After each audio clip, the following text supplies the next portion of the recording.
오늘 이야기꾼이 들려드릴 이야기는 세상 가장 통쾌한 복수극입니다. 모든 친척들 앞에서 시어머니가 저를 쓸모없는 년이라 부르며 모욕을 준 것이 오늘로 꼭 10번째였습니다. 저는 조용히 이혼 서류를 내밀었죠. 그리고 바로 그날 밤 구시 뉴스에 제가 등장했습니다. 수조 원대 재벌 그룹의 유일한 상속자로 말입니다. 그 순간 평생 저를 무시하던 시댁은 모든 것을 잃었습니다.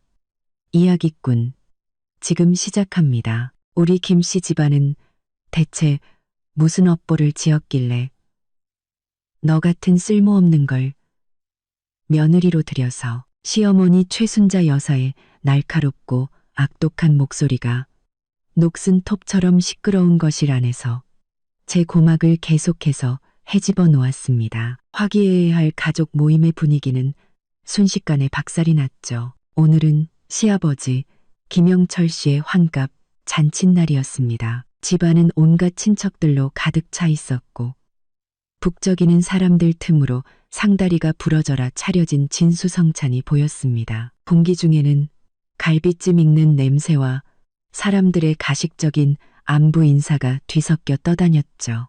그리고 저 박서윤, 김씨 집안의 며느리인 저는 당연하게도 이 잔치에서 가장 눈에 띄지 않으면서도 가장 쉽게 가십거리나 화풀이 대상으로 전락하는 역할이었습니다. 벌써 10번째였습니다. 시어머니가 다른 친척들이 있는 공개적인 자리에서 쓸모없는 것들이라는 말로 저를 규정한 것이 말입니다. 앞선 9번은 그냥 참았습니다. 첫 번째는 결혼하고 석 달쯤 지났을 때 국에 소금을 너무 많이 넣었다는 이유였죠. 집에 오신 이모 할머니 앞에서 반찬 하나 제대로 못하는 쓸모없는 년이라고 욕을 했습니다.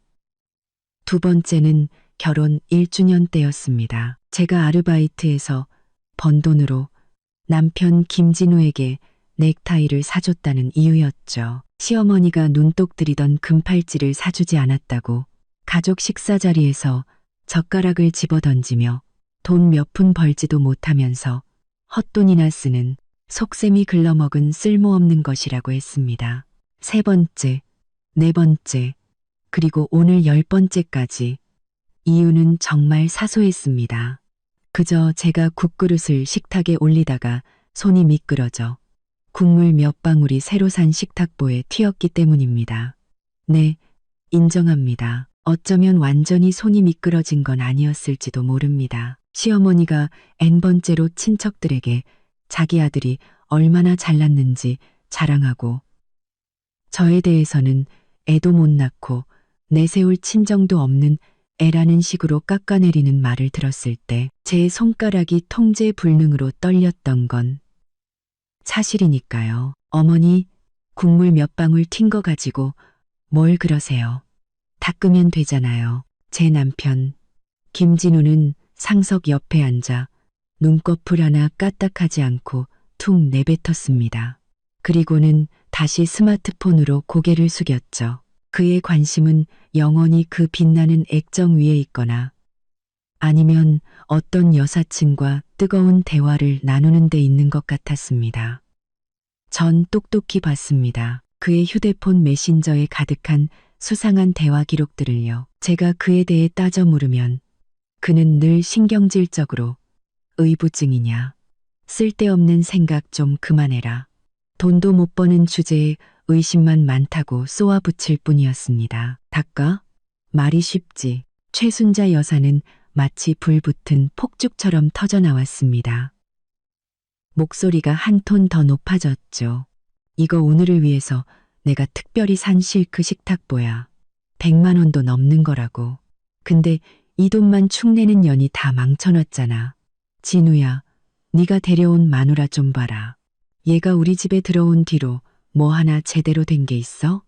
내 아버지 공장은 해마다 매출이 떨어지고 너도 회사에서 맨날 그 모양 그 꼴이고 다 이해군 덩어리 때문이야. 맨날 죽상이나 하고 있으니 재수가 붙겠냐고. 애 하나 못 낳는 쓸모없는 년. 친척들의 시선이 일제히 제게로 쏠렸습니다. 동정하는 눈빛, 구경하는 눈빛, 심지어는 늘 강자에게 빌붙고 약자를 짓밟기 좋아하는 둘째 숙모처럼 입가에 희미한 비웃음을 걸고 있는 사람도 있었습니다. 얼굴이 불타는 것처럼 화끈거렸습니다. 부끄러워서가 아니었습니다. 오랫동안 억눌러왔던 분노가 제가 스스로 설정해둔 마지막 방어선을 뚫고 터져 나오려 하고 있었습니다. 3년. 제가 김씨 집안에 시집 온 지 3년이었습니다. 지난 3년간 저는 돈 한 푼 받지 않는 파출부처럼 이 대가족의 식사와 살림을 도맡아 했습니다. 시어머니는 까다로웠고 시아버지는 냉담했습니다. 남편 김진우는 결혼 전저를 쫓아다닐 땐 온갖 가머니설로 저를 위하는 척하더니 결혼 후에는 본색을 드러냈습니다. 비겁하고 이기적인 남자로 제 헌신을 당연하게 여기면서도 고부 갈등 속에서 단 한 번도 제 편을 들어주지 않았습니다. 심지어 제가 그의 외도 정황을 발견했을 때조차 오히려 제가 상냥하지 않고 배려심이 없다며 책임을 떠넘겼죠. 내가 대체 뭘 보고 처음엔 정말 눈이 멀었었나 봅니다. 그의 번지르르한 말과 그저 평범한 중산층 수준인 집안 배경에 속아서 말입니다. 저 박서윤도 한때는 부모님의 손안에서 보석처럼 자란 귀한 딸이었습니다. 저만의 꿈과 자부심이 있었죠. 하지만 이 결혼을 위해 저는 유학의 기회를 포기했고 진심으로 저를 아껴주던 친구들과도 멀어졌습니다. 심지어 저에게 생명과 힘을 준 진짜 가족과 거의 의절할 뻔했습니다. 네, 의절. 김진우를 제외하고는 아무도 저의 진짜 집안 배경을 모릅니다. 모두들 제가 부모도 없고 아무 배경도 없는 고아인 줄 알죠. 그건 제가 오래전 가족과 크게 다툰 후 가문의 도움 없이도 잘 살 수 있다는 걸 증명하고 싶다는 오기 때문이었습니다. 그래서 제 신분을 숨기고 평범한 삶을 선택했던 겁니다.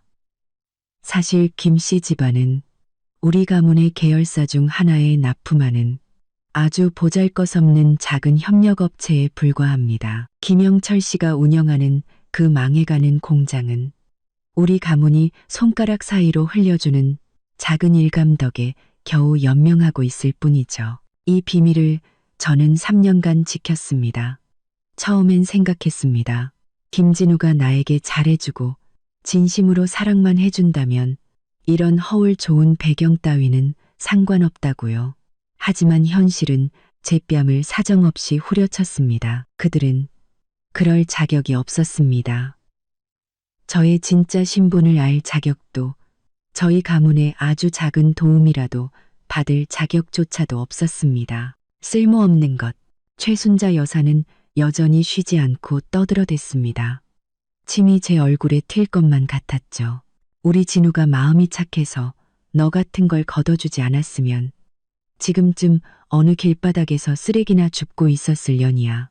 우리 집밥 처먹고 우리 집 물 마시면서 하는 거라곤 하나도 없는 게 그게 쓸모없는 게 아니고 뭐냐고. 안 그래요, 다들. 그녀는 심지어 친척들의 동의를 구하려고 했습니다. 몇몇 친척들은 어색하게 고개를 숙이거나 술을 마시거나 음식을 먹는 척했죠. 김진우는 마침내 스마트폰을 내려놓고 미간을 찌푸렸습니다. 어머니가 좀 심하다고 생각한 모양이었지만 그의 입에서 나온 말은 이것이었습니다. 엄마, 그만 좀 해. 사람들도 많은데. 그의 말투에는 저를 감싸주려는 의도는 조금도 없었습니다. 그저 창피하다는 짜증뿐이었죠. 됐어. 이제 정말 됐어.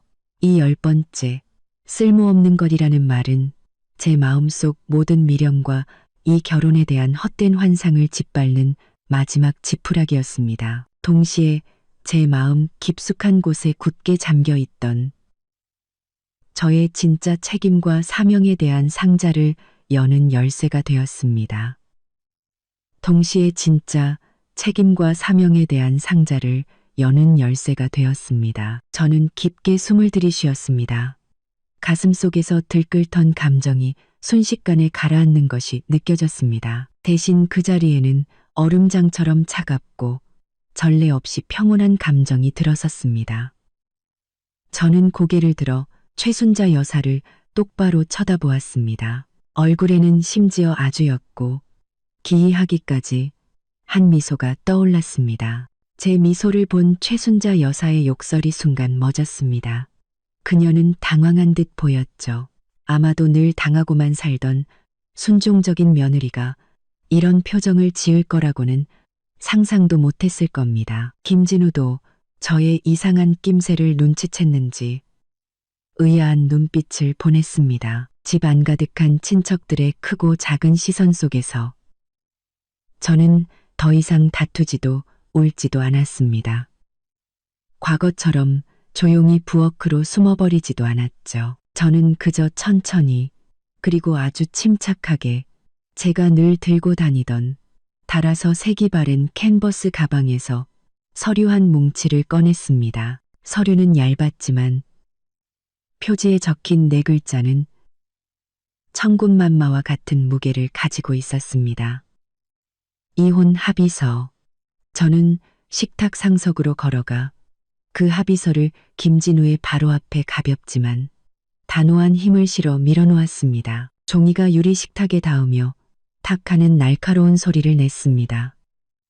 갑자기 조용해진 거실 안에서 그 소리는 유난히 귀에 거슬리게 들렸습니다. 김진우 씨, 제 목소리는 크지 않았지만 그곳에 있는 모든 사람의 귀에 똑똑히 들렸습니다. 조금의 떨림도 없이 무서울 정도로 평온했죠. 도장 찍어요. 순간 거실은 숨소리 하나 들리지 않을 정도로 고요해졌습니다.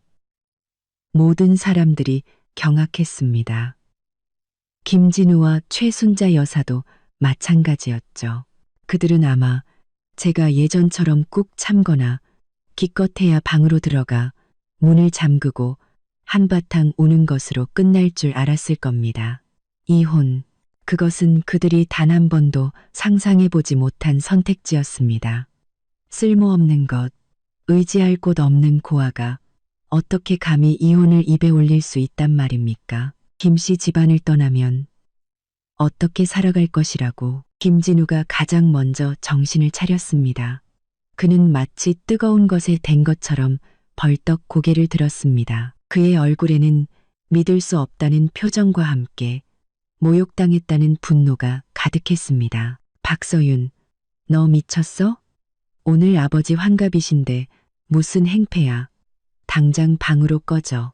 최순자 여사도 정신을 차리고는 즉시 불같이 화를 내며 제 코앞에 손가락질을 해댔습니다. 어쭈, 박서윤, 아주 간이 배 밖으로 나왔구나. 감히 이혼. 네가 뭔데? 우리 김씨 집안에서 나가면 넌 길바닥에서 빌어먹어도 아무도 거들떠보지 않아. 누굴 겁주는 거야? 지금? 저는 그녀의 고함을 무시하고 여전히 김진우의 경악과 분노로 일그러진 얼굴에 시선을 고정했습니다. 한때 저는 저 얼굴에 속아 평생을 맡길 수 있는 사람이라고 착각했었습니다. 지금 다시 보니 그저 우습고 한심할 뿐이었습니다. 지금 다시 보니 그저 우습고 한심할 뿐이었습니다. 행패 아니에요. 전 아주 멀쩡해요. 저는 담담하게 말했습니다. 지난 3년간 저는 당신들 김씨 집안에 부끄럽지 않게 행동했다고 생각해요. 하지만 오늘부터 더 이상 제 자신에게 부끄러운 짓은 하고 싶지 않네요. 도장 찍어요. 좋게 끝내죠. 좋게 끝내. 꿈도 꾸지 마. 최순자 여사가 달려들어 그 이혼 합의서를 낚아채 보지도 않고 찢으려고 했습니다. 이혼하고 싶으면 몸만 나가. 우리 집에서 단돈 10원도 가져갈 생각 마. 너 같은 쓸모없는 년은 알몸으로 쫓겨나는 게 딱이야. 저는 그녀가 길길이 날뛰는 모습을 보며 입가의 미소를 더욱 짙게 했습니다. 합의서 똑똑히 읽어보고 찢으시죠. 전 제가 처음 가져왔던 낡은 여행 가방 하나랑 제 개인 옷 몇 벌만 가져갈 겁니다. 다른 건 10원 한 장 필요 없어요. 저는 잠시 말을 멈추고 각기 다른 표정의 친척들을 둘러본 뒤 마지막으로 최순자 여사의 얼굴에 시선을 고정했습니다. 당신들 김씨 집안 물건은 더러워서 싫거든요. 최순자 여사는 제 말에 얼굴이 새빨개져서 손을 들어 합의서를 찢어밟기려 했습니다. 엄마, 하지만 김진우가 그녀를 막았습니다. 그는 최순자 여사보다는 머리가 조금 더 돌아가는 사람이었죠. 그는 합의서를 빼앗아 빠르게 훑어보기 시작했습니다. 재산 분할 항목에 과연 아내는 모든 부부 공동 재산에 대한 권리를 자발적으로 포기한다고 적혀 있는 것을 보고는 그의 얼굴에 놀라움과 함께 아주 미세한 안도감이 스쳤습니다. 하지만 그 감정은 곧 더 큰 분노로 뒤덮였습니다. 그에게 있어 저의 이런 행동은 자신과 김씨 집안에 대한 철저한 무시이자 도발이었으니까요. 박서윤, 너 지금 뭐 하자는 거야? 그가 위협적인 어조로 목소리를 낮췄습니다. 이러면 네가 뭐라도 되는 것 같아? 내가 분명히 말하는데 이 문 밖으로 나가면 절대 후회하게 될 거야. 후회? 저는 그를 바라보았습니다. 마음이 얼음장처럼 차가워졌습니다. 내가 유일하게 후회하는 건 이 진흙탕에서 더 일찍 벗어나지 못했다는 거야. 후회든 뭐든 그건 내 알 바 아니죠. 저는 등을 돌려 더 이상 그 모자의 꼴사나운 얼굴을 보지 않았습니다. 그리고 지난 3년간 제가 머물렀던 그 좁디 좁은 작은 방으로 향했습니다. 반년 전 애를 못 낳는다는 이유로 시어머니가 강제로 방을 분리시킨 후로 저는 줄곧 그곳에서 잠을 잤습니다. 제 짐은 보잘것없어서 여행 가방 하나에 다 들어갈 정도였습니다. 제가 그 낡은 여행 가방을 끌고 방에서 나왔을 때 거실의 분위기는 여전히 얼어붙어 있었습니다. 친척들은 서로 눈치만 볼 뿐 아무도 입을 열지 않았습니다. 김진우는 굳은 표정으로 펜을 쥔 손가락 마디가 하얗게 질려 있었습니다. 최순자 여사는 옆에서 이를 갈며 은혜도 모르는 년, 천벌 받을 년 하고 저주를 퍼붓고 있었죠. 저는 문 앞에 서서 걸음을 멈췄지만 뒤돌아보지는 않았습니다. 김진우 씨, 도장 다 찍으면 연락 줘요. 아니면 바로 법원으로 보내도 좋고요. 말을 마친 저는 망설임 없이 지난 3년간의 굴욕적인 삶을 상징하던 그 무거운 현관문을 열고 밖으로 나갔습니다. 문 밖의 저녁바람은 초가을의 서늘함을 담아 제 얼굴을 스쳤습니다. 저는 깊게 숨을 들이쉬었습니다. 3년간 가슴을 짓누르던 커다란 돌덩이가 마침내 치워진 기분이었습니다. 등 뒤에서는 최순자 여사의 히스테릭한 고함과 김진우가 무언가를 집어던지는 소리가 들려왔지만 이젠 저와 아무 상관없는 일이었습니다. 저는 가장 친한 친구만 아는 번호가 저장된 낡은 휴대폰을 꺼내 전원을 켜고 3년 동안 한 번도 연락하지 않았지만 마음속에 깊이 새겨져 있던 번호를 눌렀습니다. 전화는 거의 즉시 연결되었습니다. 수화기 너머로 흥분과 울먹임이 섞인 그러나 침착한 노인의 목소리가 들려왔습니다. 아가씨? 이 집사님. 제 목소리는 평온했지만 거부할 수 없는 결단력이 담겨 있었습니다. 저 좀 데리러 와주세요. 그리고 그룹 전체 이사진과 핵심 임원들에게 연락해서 한국 시간으로 오늘 밤 9시에 긴급 화상회의를 소집한다고 전해주세요. 네, 아가씨. 회장님께서 계속 기다리고 계셨습니다. 전화를 끊고 저는 도시의 휘황찬란한 밤하늘을 올려다보았습니다. 멀리 도심에서 가장 높은 건물, 서광 파이낸셜 타워가 밤의 장막 속에서 찬란하게 빛나고 있었습니다. 그곳은 제가 어릴 적 뛰놀던 곳이자 이제 곧 제가 공식적으로 이끌게 될 시가총액 수조 원의 거대 제국, 서광그룹의 본사였습니다. 김진우, 최순자. 당신들은 나를 계속 쓸모없는 것이라고 욕하고 의지할 곳 없다며 비웃었지. 좋아, 오늘 밤 내가 당신들에게 그리고 온 세상에 똑똑히 보여주겠어. 누가 진짜 쓸모없는 존재인지 당신들은 곧 알게 될 거야. 당신들이 함부로 짓밟았던 그 쓸모없는 것들. 당신들이 평생, 아니 다음 생에서도 감히 쳐다볼 수조차 없는 존재라는 것을. 밤은 깊었고 진짜 연극은 이제 막 시작되었습니다. 등 뒤에서 문이 쾅하고 닫히며 김씨 집안의 숨막히는 소음과 저주를 완벽하게 차단했습니다. 초가을의 서늘한 저녁바람이 오히려 정신을 그 어느 때보다 맑게 해주었습니다. 저는 작은 여행 가방을 끌고 낡은 아파트, 단지의 어두운 가로등, 불빛 아래를 걸었습니다. 제 그림자가 길게 늘어졌습니다. 뒤돌아보지 않았습니다. 단 한 번도요. 저는 지금쯤 김씨 집안의 별장이 어떤 모습일지 잘 알고 있었습니다. 최순자 여사는 아마 가슴을 치며 은혜도 모르는 년, 배은망덕한 년이라고 저를 욕하고 있겠죠. 어쩌면 그 화풀이를 김진우에게 돌려 저 같은 쓸모없는 걸 제대로 휘어잡지 못했다고 탓하고 있을지도 모릅니다.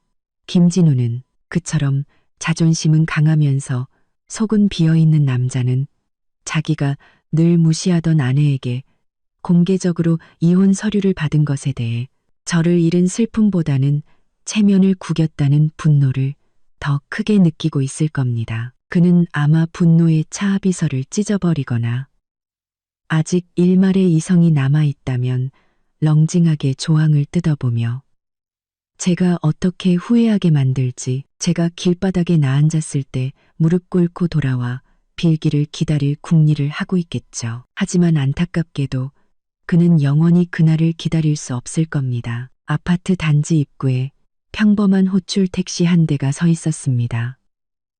제가 부른 게 아니었기에 저는 살짝 미간을 찌푸렸습니다. 그때 검은색 정장을 입고 몸가짐이 반듯하며 날렵해 보이는 중년 남자가 운전석에서 빠르게 내려 제게 다가왔습니다. 그는 눈빛이 날카로웠지만 행동은 더없이 공손했습니다. 아가씨, 그가 목소리를 낮춰 말했습니다. 그 속에는 억누를 수 없는 흥분과 안도감이 섞여 있었습니다. 이 집사님께서 먼저 가서 아가씨의 안전을 확보하라 하셨습니다. 차는 저쪽 모퉁이에 있습니다. 저는 그를 알아보았습니다. 가문의 내부 보안팀 책임자 강태준. 이 집사님 직속이었죠. 이 집사님의 행동이 제 생각보다 훨씬 빨랐던 모양입니다. 저는 고개를 끄덕이고 별다른 질문 없이 여행 가방을 그에게 건넸습니다. 그는 마치 귀한 보물을 건네받듯 가방을 받아 조심스럽게 택시 트렁크에 넣고 제게 뒷좌석 문을 열어주었습니다. 이 주소로 가주세요. 차에 올라탄 저는 서울 최고의 부촌인 청담동의 한강뷰 펜트하우스 주소를 말했습니다. 그곳은 어머니께서 제가 성인이 되었을 때 증여해 주신 재산 중 하나로 지난 3년간 단 한 번도 가보지 않고 전문 관리팀에 맡겨두었던 곳입니다. 네, 알겠습니다. 강태준은 간결하게 대답하고 차를 출발시켰습니다. 택시는 제가 3년간 살았던 억압과 굴욕의 상징이었던 그 아파트 단지를 부드럽게 빠져나갔습니다. 창밖으로 빠르게 스쳐 지나가는 익숙하면서도 낯선 거리 풍경을 보며 지난 3년간의 일들이 무성 영화처럼 머릿속을 스쳐 지나갔습니다. 그 냉대, 그 조롱, 그 끝없는 비난과 남편의 차가운 배신. 이제 가슴이 아프지 않았습니다.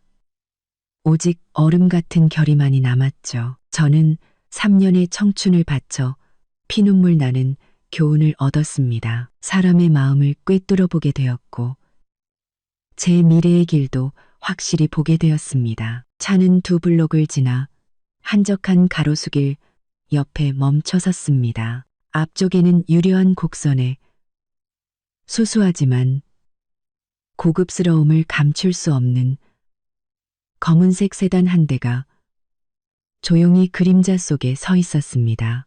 차 옆에는 머리를 한 올에 흐트러짐 없이 빗어 넘기고 전통적인 집사복을 입은 노인이 서 있었습니다. 이 집사님, 그는 제 외할아버지께서 가장 신뢰하는 집사이자 저와 어머니의 성장을 지켜본 어른이었습니다. 또한 서광그룹의 창립 멤버 중 한 분이기도 했죠. 제가 차에서 내리자 택시는 소리 없이 사라졌습니다. 이 집사님이 빠른 걸음으로 다가왔습니다. 세월의 흔적이 깊게 팬 그의 눈가가 순간 촉촉해졌습니다. 차악에서 제가 그의 눈가가 제가 차에서 내리자 택시는 소리 없이 그는 저를 깊이 바라보며 거의 들리지 않을 정도로 떨리는 목소리로 말했습니다. 아가씨, 드디어 연락을 주셨군요. 3년입니다. 회장님과 사모님께서 밤낮으로 아가씨를 기다리셨습니다. 3년 전보다 눈에 띄게 늙으신 이 집사님의 얼굴을 보니 마음 한구석이 시큰했지만 저는 그 감정을 재빨리 억눌렀습니다. 지금은 회포를 풀며 슬퍼할 때가 아니었습니다. 저는 다가가 이 친족 같은 노인을 가볍게 안았습니다. 이 집사님, 고생 많으셨어요. 저 돌아왔어요.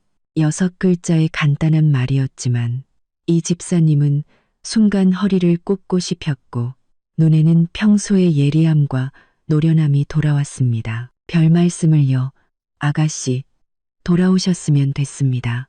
모든 준비는 끝났습니다. 그는 몸을 옆으로 비키며 그 검은 세단의 문을 공손하게 열어주었습니다. 저는 그 차가 방탄 기능이 탑재된 전 세계 한정판 마이바흐라는 것을 알아보았습니다. 가격은 김씨 집안의 그 작은 공장을 사고도 남을 정도였죠. 더없이 편안한 뒷좌석에 앉아 마음을 안정시키는 옅은 백단향이 차 안을 감쌌습니다. 이 집사님은 조수석에, 강태주는 운전석에 앉았습니다. 아가씨, 먼저 본가로 가셔서 쉬시겠습니까? 아니면 이 집사님이 물었습니다. 관람제로 가죠. 그 펜트하우스의 이름이었습니다. 가는 길에 그룹의 현 상황과 할아버지 건강 상태에 대해 브리핑해 주세요. 저는 간결하게 말하며 창밖의 화려한 도시 야경으로 시선을 돌렸습니다. 이 번영은 한때 제게 너무나 멀리 있었지만 이제 곧 제 발 아래 놓이게 될 것이었습니다. 네, 알겠습니다. 이 집사님은 즉시 업무 모드로 전환하여 얇은 태블릿 PC를 꺼내 명료하고 효율적으로 보고를 시작했습니다. 그룹의 가장 큰 위기는 현재 유럽 시장의 신재생 에너지 프로젝트입니다. 경쟁사의 악의적인 공격으로 자금 흐름이 경색되었고 최근 주가 변동이 심합니다. 일부 이사진들 사이에서 이견이 나오고 있습니다. 그리고 회장님께서는 상황이 좋지 않으십니다. 의사는 절대 안정이 필요하며 더 이상 무리하시면 안 된다고 했습니다. 하지만 아가씨께서 돌아오실 때까지 버티고 계십니다. 심장이 쿵하고 내려앉았습니다. 외할아버지의 건강이 제가 결국 돌아오기로 결심한 가장 중요한 이유였습니다. 한때 산처럼 든든하고 제게 무한한 사랑을 주셨던 그 어른이 이제는 풍전등화의 신세가 되셨다니. 그리고 그룹 내부의 암투는 제 생각보다 훨씬 심각했습니다. 모든 이사진과 핵심 임원들에게 통보하세요. 오늘 밤 9시 글로벌 화상회의에 정시 참석하라고. 제가 직접 주재하겠습니다. 저는 눈을 감고 부드러운 머리받침에 기댔습니다. 빠르게 정보를 소화하며 머릿속은 초고속으로 회전했습니다. 회의 주제는 내부 기강 확립 및 권력 승계 공식화입니다. 네, 알겠습니다. 이 집사님의 눈에 존경의 빛이 스쳤고 그는 즉시 지시를 이행하기 시작했습니다. 차는 소리 없이 관람제의 지하 주차장으로 미끄러져 들어가 전용 엘리베이터 입구에 멈췄습니다. 엘리베이터는 펜트하우스로 직행했습니다. 문이 열렸을 때 마음의 준비를 했음에도 불구하고 저는 눈앞의 광경에 살짝 압도되었습니다. 층고가 6m에 달하는 거실, 360도 파노라마 통유리창 너머로는 눈부신 서울 도심의 야경과 비단처럼 굽이치는 한강이 펼쳐져 있었습니다. 인테리어는 미니멀한 현대식이었지만 가구 하나하나 모든 디테일에서 절제된 고급스러움과 비범한 품격이 느껴졌습니다. 유니폼을 입고 훈련된 사용인들이 이미 줄지어 서서 기다리고 있었습니다. 아가씨, 돌아오신 것을 환영합니다. 샤워하고 옷 좀 갈아입어야겠어요. 1시간 뒤에 유럽 프로젝트 관련 자료 전부와 최근 3분기 재무보고서를 서재로 가져와 주세요. 저는 김씨 집안에서 2년간 입어 낡아빠진 카디건을 벗어 옆에 사용인에게 건네며 차분한 목소리로 지시했습니다. 네, 아가씨. 바로 준비하겠습니다. 집사처럼 보이는 중년 여성이 공손하게 대답하고 즉시 움직였습니다. 최고급 아로마 오일이 뿌려진 서울의 야경이 한눈에 내려다 보이는 마사지 욕조에 몸을 담그자 따뜻한 물이 긴장된 신경을 풀어주었습니다. 눈을 감자 김씨 집안의 환갑 잔치 장면이 다시 떠올랐습니다. 최순자 여사의 악독한 얼굴, 김진우의 냉담하고 이기적인 모습, 친척들의 각양각색의 눈빛, 친척들의 각양각색의 눈빛, 친척들의 각양각색의 눈빛. 이제 그 장면들은 더 이상 제 감정을 흔들지 못했습니다. 오히려 제 결심을 더욱 굳건하게 만드는 강심제 같았죠. 피로를 씻어내고 재단이 완벽한 최고급 맞춤 정장으로 갈아입고 긴 머리를 깔끔하게 올렸습니다. 거울 속에 비친 눈빛이 날카롭고 카리스마가 넘치는 제 모습은 불과 몇 시간 전 김씨 집안에서 주눅 들어있던 며느리와는 완전히 다른 사람이었습니다. 좋아, 이게 바로 박서윤. 본래의 모습이야. 저녁 8시 50분. 저는 기업 본부실에 버금가는 최첨단 통신 장비가 갖춰진 서재로 들어갔습니다. 거대한 원목 책상 위에는 이 집사님이 준비한 기밀 문서들이 이미 놓여 있었습니다. 저는 빠르게 서류를 훑었고 머리는 초고속 컴퓨터처럼 각종 데이터와 잠재적 위험을 분석했습니다. 8시 59분. 저는 권력과 지위를 상징하는 책상 주인의 자리에 앉아 깊게 숨을 들이쉬고 글로벌 화상회의 시스템을 켰습니다. 화면에는 즉시 수십 개의 작은 창이 나타났습니다. 서광그룹의 전 세계 지사에 흩어져 있는 이 사진들과 핵심 임원들이었죠. 그들 중 다수는 의아함, 경계심, 심지어는 희미한 경멸의 표정을 짓고 있었습니다. 갑자기 나타나 3년 만에 돌아온 아가씨에 대해 대부분이 관망하거나 의심하는 태도였습니다. 저는 별다른 인사 없이 침착한 눈빛으로 모든 카메라를 훑어보고는 단도직입적으로 말했습니다. 제 목소리는 고품질 장비를 통해 세계 각지로 선명하게 전달되었습니다. 여러분, 안녕하십니까? 박서윤입니다. 지금 이 순간부터 제가 서광그룹 이사회 의장 및 최고 경영자 직을 공식적으로 승계합니다. 회의를 시작하겠습니다. 제 말투는 차분했지만 거부할 수 없는 권위가 담겨 있었습니다. 그들에게 질문이나 이의를 제기할 시간을 주지 않고 저는 바로 유럽 프로젝트의 핵심 문제로 들어갔습니다. 프로젝트 책임자조차 인지하지 못했던 몇 가지 핵심적인 허점과 반격 전략을 지적했죠. 제 말은 빠르지 않았지만 모든 문장이 핵심을 찔렀습니다. 제가 보여준 그룹 업무에 대한 깊은 이해도와 예리한 사업적 통찰력은 화면 너머에 많은 베테랑 임원들을 경악하게 만들었습니다. 회의는 꼬박 2시간 동안 진행되었습니다. 저는 쌓여있던 몇 가지 중대 결정을 신속하게 처리하고 일부 임원들의 직무를 조정했으며 주가 안정과 내부 신뢰 회복을 위한 긴급 대책을 발표했습니다. 전 과정은 논리적이고 지시는 명확했으며 분위기를 압도했습니다. 제가 이상으로 회의를 마칩니다라고 말했을 때 화면 속 많은 사람들의 눈빛은 처음에 의심에서 놀라움으로 그리고 신뢰, 심지어는 경외감으로 바뀌어 있었습니다. 화상회의를 끄자 서재는 고요해졌습니다. 이 집사님이 옆에 서서 뿌듯함과 감격이 가득한 눈으로 말했습니다. 아가씨, 정말 훌륭하셨습니다. 회장님께서 아시면 무척 기뻐하실 겁니다. 저는 가볍게 고개를 끄덕이고 거대한 통유리창 앞으로 다가가 제 발 아래 놓인 이제는 제가 지배해야 할 이 거대한 비즈니스 영토를 내려다보았습니다. 밤은 깊었지만 도시의 불빛은 그 어느 때보다 밝게 빛나고 있었습니다. 바로 그때 거실의 초대형 TV에서 황금 시간대 경제 뉴스가 시작되었습니다. 세련된 여성 앵커가 또렷한 목소리로 보도했습니다. 속보입니다.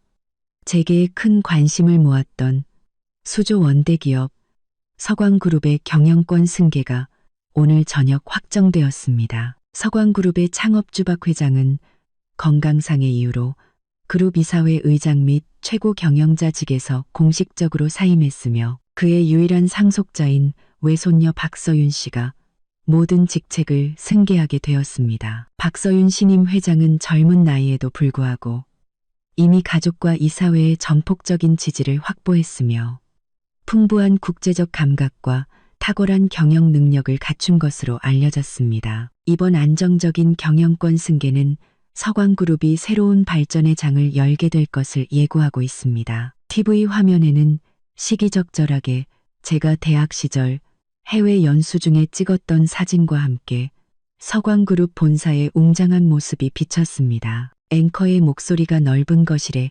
선명하게 울려 퍼졌습니다. 저는 사용인이 막 가져온 온도가 알맞은 홍차를 한 모금 마셨습니다. 제 시선은 마치 시공간을 꿰뚫어 도시 반대편에 지금쯤 아수라장이 되었을 그 별장을 향하는 듯했습니다. 김진우, 최순자, 보고 있나요? 당신들 입에서 쓸모없는 며느리, 애군 덩어리, 애도 못 낳는 년이라 불리던 박서윤이 방금 당신들이 평생 우러러봐야 할 수조, 원대 제국의 주인이 되었습니다. 그리고 이건 시작에 불과합니다. 이 집사님, 저는 찻잔을 내려놓고 감정에 동요 없는 목소리로 말했습니다. 김씨 집안의 그 작은 공장. 요즘 우리 계열사인 은하테크의 부품 공급권을 따내려고 하고 있죠? 이 집사님의 눈에 즉시 예리한 빛이 스쳤습니다. 네, 아가씨. 그들은 거의 모든 유동 자금을 쏟아부어 그건에 사활을 걸고 있습니다. 저는 입가에 차가운 미소를 그렸습니다. 은하테크 사장에게 연락해서 김씨 기업은 영구적으로 협력업체 대상에서 제외하라고 하세요. 그리고 그룹 명의로 우리와 관련된 모든 기업에 통보하세요. 김씨 기업과의 어떤 협력도 서광그룹에 대한 비우호적 행위로 간주하겠다고. 네, 아가씨. 이 집사님은 망설임 없이 공손히 대답했습니다. 풀을 베려면 뿌리까지 뽑아야 하고 복수를 하려면 철저해야 합니다. 저는 김씨 집안에게 똑똑히 알려줄 것입니다. 그러난 저 박서윤을 잃은 것이 그저 공짜 파출부를 잃은 것이 아니라 그들이 의지하던 마지막 산소호흡기를 잃은 것이라는 사실을. 오늘 밤은 분명 많은 사람들이 잠 못 이루는 밤이 될 것입니다. 그리고 저는 구름 위에서 그들의 절망을 냉정하게 내려다볼 것입니다.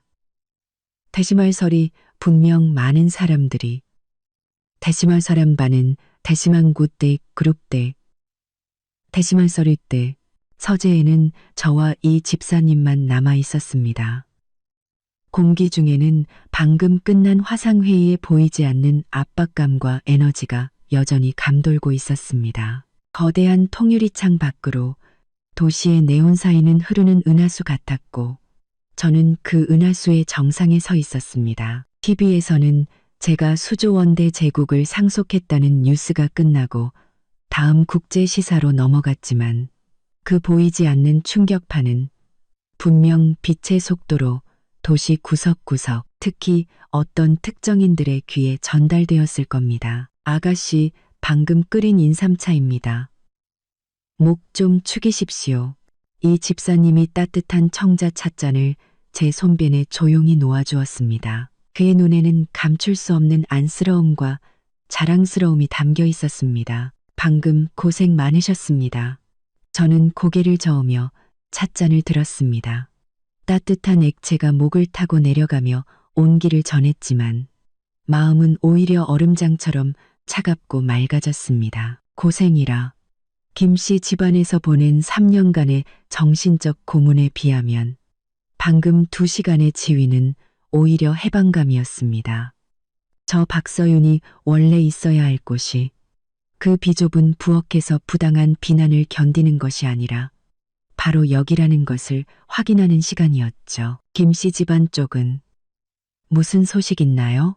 저는 찻잔을 내려놓고 아무렇지 않은 듯 물었습니다. 이 집사님은 살짝 허리를 굽히며 예상했다는 듯한 냉소를 띠고 말했습니다. 강태준 팀장이 보낸 정보에 따르면 아가씨께서 떠나신 후 김씨 집안은 아수라장이 되었습니다. 최순자는 처음엔 분노하며 저주를 퍼붓고 이혼 서류를 찢으려 했지만 김진우가 막았다고 합니다. 김진우는 합의서 내용을 자세히 본 후 안도하는 듯했지만 이내 큰 분노에 휩싸였다고 합니다. 아가씨의 행동이 자신을 모욕하는 것이라 생각한 모양입니다. 아가씨께 여러 번 전화를 걸었지만 계속 꺼져 있다는 것을 확인하고는 더욱 초조해하고 있습니다. 지금쯤 그들은 아가씨께서 감히 이혼을 요구했다는 사실을 겨우 소화하고 있을 겁니다. 저는 비웃었습니다. 꺼져 있는 상태, 그 낡은 휴대폰, 김씨 집안과 그들의 좁은 세상과만 연결되어 있던 그 번호는 제가 이 펜트하우스에 들어선 순간 영구적으로 봉인되었습니다. 지금 제가 쓰는 것은 이 집사님이 막 건네준 특수 암호화된 위성 전화기입니다. 이 전화기로 연락하는 사람들은 모두 세계 경제의 흐름에 영향을 미치는 인물들이죠. 김진우, 그는 이미 제 세상 밖으로 밀려난 존재였습니다. 모욕이라. 저는 와인 캐비닛으로 다가가 호박색의 코냑을 한 잔 따르고 가볍게 흔들었습니다. 그는 곧 이게 모욕이라고 느낄 여유조차 없어질 거예요. 마치 제 말을 증명이라도 하듯 책상 위에 놓인 새 휴대폰이 갑자기 진동했습니다. 화면에 떠오른 이름은 놀랍게도 김진우였습니다. 과땅염색 키비원틀에서 발에 모양 난 거 그가 어떻게 이 번호로 전화를 걸었을까? 저는 의아한 눈으로 이 집사님을 쳐다보았습니다. 이 집사님이 즉시 설명했습니다. 죄송합니다. 아가씨, 제 불찰입니다. 김진우가 어떤 경로를 통해서인지 아마도 아가씨의 낡은 휴대폰 클라우드 백업에서 3년 전 사용하시던 이 개인 번호의 비상 연락처를 찾아낸 것 같습니다. 이 번호와 연결된 소셜미디어 계정에 남아있던 연락처 정보일 가능성이 있습니다. 즉시 완벽하게 차단할까요? 아니요. 괜찮아요. 저는 와인잔을 들어 한 모금 마셨습니다. 풍부한 향이 입안에 퍼졌습니다. 저는 이 집사님의 손을 맞고 말했습니다. 받아보죠. 무슨 말을 하고 싶은지 들어보는 것도 재미있겠네요. 휴대폰은 끈질기게 진동했습니다. 마치 지금 김진우의 불안한 마음처럼요. 저는 그가 몇 번 더 울리게 내버려둔 뒤 천천히 집어들어 통화 버튼을 누르고 스피커폰으로 전환했습니다. 여보세요. 제 목소리는 스피커를 통해 감정 하나 실리지 않은 채 차갑고 무심하게 흘러나왔습니다. 전화기 저편은 잠시 조용했습니다. 제가 전화를 받을 줄, 그것도 이렇게나 평온한 목소리로 받을 줄은 예상하지 못한 모양이었습니다. 이내 김진우의 분노를 억누르며 애써 침착하려 하지만 감출 수 없는 격앙된 목소리가 서재에 울려 퍼졌습니다. 박서윤, 너 씨발 어디 갔어? 당장 안 굴러와. 여전하구나. 언제나 자기가 위에 있다는 듯. 언제나 내가 자기에게 복종해야 한다고 생각하는 그 태도. 저는 말없이 와인을 한 모금 더 마시며 그의 다음 말을 조용히 기다렸습니다. 제 침묵이 그를 더욱 화나게 한 모양이었습니다. 그의 목소리는 더욱 높아졌습니다. 내가 경고하는데 사람 좋게 볼 때 기어들어와. 지금 내가 마음 바꾸기 전에 당장 돌아와서 엄마한테 무릎 꿇고 빌어. 그리고 그 거지 같은 이혼 서류 찢어버려. 그럼 이번 일은 없던 걸로 해줄 테니까. 안 그러면 너 진짜 이혼하고 잘 살 수 있을 것 같아? 잊었어? 넌 부모도 없는 고아야. 나 김진우 없으면 넌 길바닥에서 몸을 팔아도 아무도 안 사. 악독한 말들이 독을 바른 비수처럼 날아왔습니다. 예전에 저였다면 아마 심장이 산산조각 났을 겁니다. 하지만 지금 제 귀에 들리는 그 말들은 그저 우습고 가여울 뿐이었습니다. 사람이 얼마나 무능하면 한때 한 이불을 덮었던 사람에게 이렇게 저급한 말로 공격할 수 있을까요? 이 집사님은 옆에서 얼굴이 시커멓게 굳어 눈에서 살기가 뿜어져 나왔습니다. 저는 그에게 가볍게 고개를 저어 보였습니다. 할 말 다 했어요? 저는 그의 포효가 잠시 멈춘 틈을 타 희미한 연민마저 섞인 목소리로 담담하게 물었습니다. 김진우는 제 태도에 말문이 막힌 듯 거친 숨을 몰아쉬었습니다. 너 무슨 뜻이야? 박서윤, 내가 경고하는데 내 인내심에도 한계가 있어. 내 밑바닥을 시험하지 마. 밑바닥? 저는 가볍게 웃었습니다. 얼음장처럼 차가운 웃음소리였죠. 김진우 씨, 혹시 이런 생각해 본 적 없어요? 내가 당신의 밑바닥을 시험하는 게 아니라 당신 그리고 당신들 김씨 집안은 내가 진지하게 상대할 만한 밑바닥조차 가지고 있지 않다는 생각. 뭐라고? 김진우는 완전히 격분했습니다. 아마도 자신의 권위가 전례 없이 짓밟였다고 느꼈을 겁니다. 좋아. 아주 좋아. 박서윤, 배짱 한번 두둑하네. 그럼 밖에서 혼자 굶어 죽든 말든 알아서 해. 네가 얼마나 버틸 수 있는지 한번 보자고. 길바닥에 나앉게 되면 그때 와서 울고불고 빌지나 마. 바로 그때 전화기 너머로 최순자 여사의 날카로운 목소리가 희미하게 들려왔습니다. 전화를 빼앗으려는 듯 했습니다. 진우야, 그 쓸모없는 년이랑 뭘 그렇게 길게 얘기해. 전화 이리 내놔. 야, 박서윤, 이 애군 덩어리, 재수없는 년아. 네가 감히 이혼을 해. 내가 분명히 말하는데 이혼하고 싶으면 해. 대신 넌 몸만 나가야 해. 그리고 친척들 앞에서 내가 부정한 짓을 했고 애도 못 낳는다고 공개적으로 인정해야 돼. 안 그러면 내가 너랑 끝까지 갈 줄 알아. 저는 최순자 여사가 실컷 떠들도록 내버려 둔 뒤 거의 우아할 정도로 느긋한 목소리로 말했습니다. 최순자 여사님, 이혼 합의서에 분명히 적혀 있습니다. 저는 제 개인 물품만 가져간다고.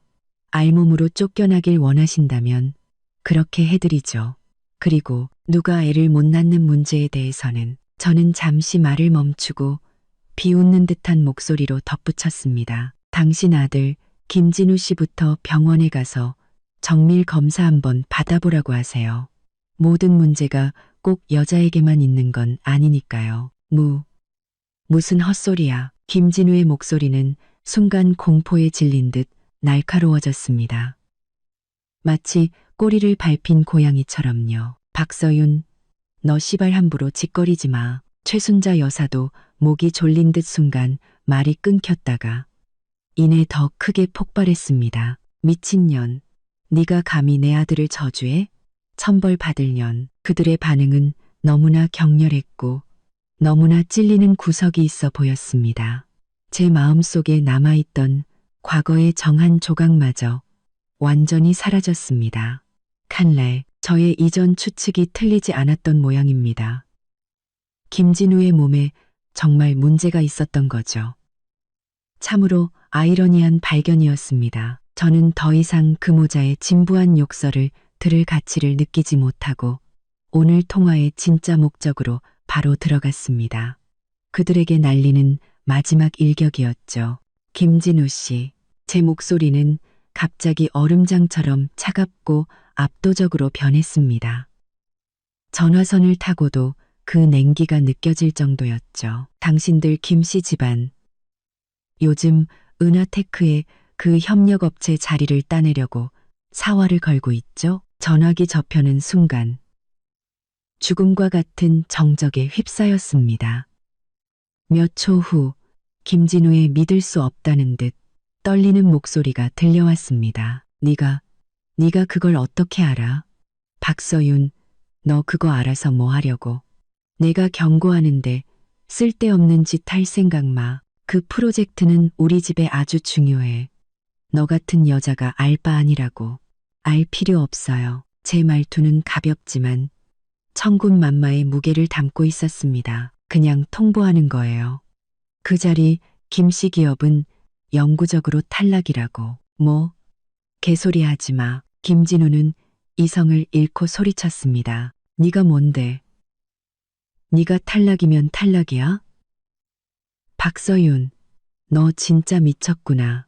정신이 나갔어. 최순자 여사도 옆에서 날카롭게 소리쳤습니다. 쓸모없는 연희 허풍은 은하테크가 네가 넘볼 만한 곳인 줄 알아? 돈에 환장해서 헛소리 하는구나. 저는 더 이상 그들과 말을 섞을 필요를 느끼지 못하고 치명적인 마지막 한 방을 날렸습니다. 아, 자기소개를 잊었네요. 다시 인사드리죠. 저는 박서윤, 서광그룹 신임이사회 의장이자 CEO입니다. 그리고 은하테크는 서광그룹의 100% 자회사고요. 전화기 저편은 거의 30초에 가까운 죽음과 같은 침묵에 휩싸였습니다. 저는 김진우와 최순자 여사가 입을 떡 벌리고 얼굴이 새하얗게 질려 마치 벼락을 맞은 듯한 표정을 짓고 있을 모습을 상상할 수 있었습니다. 그리고 이어진 것은 김진우의 울음이 섞인 채 완전히 뭉개진 떨리는 목소리였습니다. 마치 목구멍 깊은 곳에서 쥐어짜 내는 듯한 소리였죠. 아니야, 그럴 리 없어. 절대로 그럴 리가 없어. 박서윤 네가 어떻게 거짓말이지? 너 지금 나한테 거짓말하는 거지. 믿든 말든 마음대로 하세요. 저는 무심하게 말했습니다. 그리고 지난 3년간 당신들 김씨 집안이 저를 극진히 보살펴준 것에 대한 보답으로 서광그룹 및 모든 계열사는 김씨 기업과의 모든 협력을 중단할 겁니다. 행운을 빌죠. 말을 마친 저는 전화기 저편에서 들려오는 비명과 저주, 그리고 절망적인 울음이 뒤섞인 소리를 더 이상 듣지 않고 그대로 전화를 끊었습니다. 그리고 이 집사님에게 신호를 보냈습니다. 이 번호 완벽하게 차단해 주세요. 앞으로 김씨 집안 및 관련 인물들에게서 오는 모든 연락은 전부 차단하세요. 네, 아가씨. 이 집사님은 무표정하게, 그러나 눈빛 깊은 곳에서는 희미한 쾌감을 감추지 못한 채 대답했습니다. 저는 통유리창 앞으로 다가가 잔에 남은 술을 단숨에 들이켰습니다. 독한 액체가 목을 타고 내려가며 가슴 속에 뜨거운 불길을 지폈습니다. 김진우, 최순자. 구름 위에서 내려친 이 따기의 맛이 어떤가요? 이건 아직 전체 요리에 불과해요. 당신들이 내게 빚진 것, 원금의 이자까지 쳐서 하나하나 받아낼 겁니다. 당신들의 그 위태로운 작은 공장은 이제 절망 속에서 서서히 질식할 일만 남았어요. 밤은 아직 길었습니다.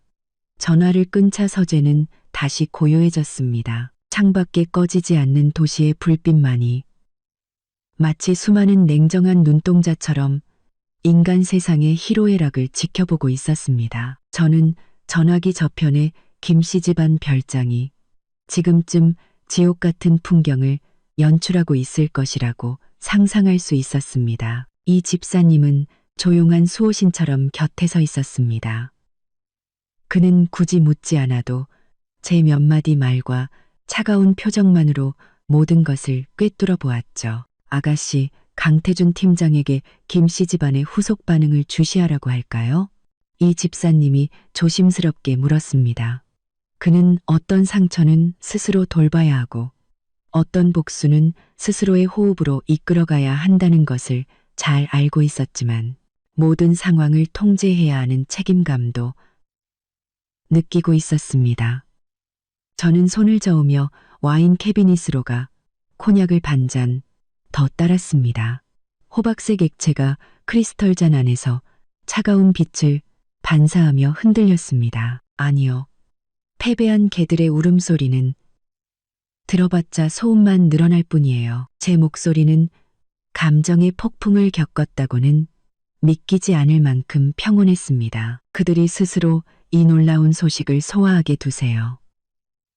절망이라는 건 시간을 두고 발효시켜야 더 진하고 치명적인 법이니까요. 저는 술을 한 모금 마셨습니다. 독한 기운이 목을 찔렀지만 머리는 오히려 더 맑아졌습니다. 이 집사님, 그룹 쪽, 특히 유럽 프로젝트는 48시간 내로 상세한 위기 대응 방안과 반격 시간표를 보고받고 싶습니다. 그리고 내일 오전 9시 핵심 이사 몇 분과 대면 회의를 잡아주세요. 제가 직접 그들의 마음을 안정시켜야겠습니다. 특히 장 이사님과 이 이사님 쪽으로요. 알겠습니다. 아가씨, 즉시 준비하겠습니다. 이 집사님의 눈에 존경의 빛이 스쳤고 그는 재빨리 태블릿을 꺼내 지시를 기록하고 전달하기 시작했습니다. 그는 제가 이렇게 목표가 명확하고 단호한 모습을 보이는 것을 좋아했습니다. 젊은 시절의 외할아버지를 떠올리게 했으니까요. 저는 거대한 통유리창 앞에 서서 발 아래에 휘황찬란하면서도 차가운 강철의 숲을 내려다보았습니다. 김씨 집안이 있는 낡은 주택가는 이 화려한 도시의 지도 위에서 보이지도 않을 만큼 작은 점에 불과했습니다. 하지만 지금 그 작은 점 안에서는 제가 직접 연출한 붕괴의 서곡이 울려 퍼지고 있었습니다. 같은 시각 도시 반대편의 김씨 집안 별장. 저의 평온함과 질서정연함과는 대조적으로 그곳은 이미 천지가 뒤집힌 듯한 혼란에 휩싸여 있었습니다. 마치 거대한 폭탄이 떨어진 것 같았죠.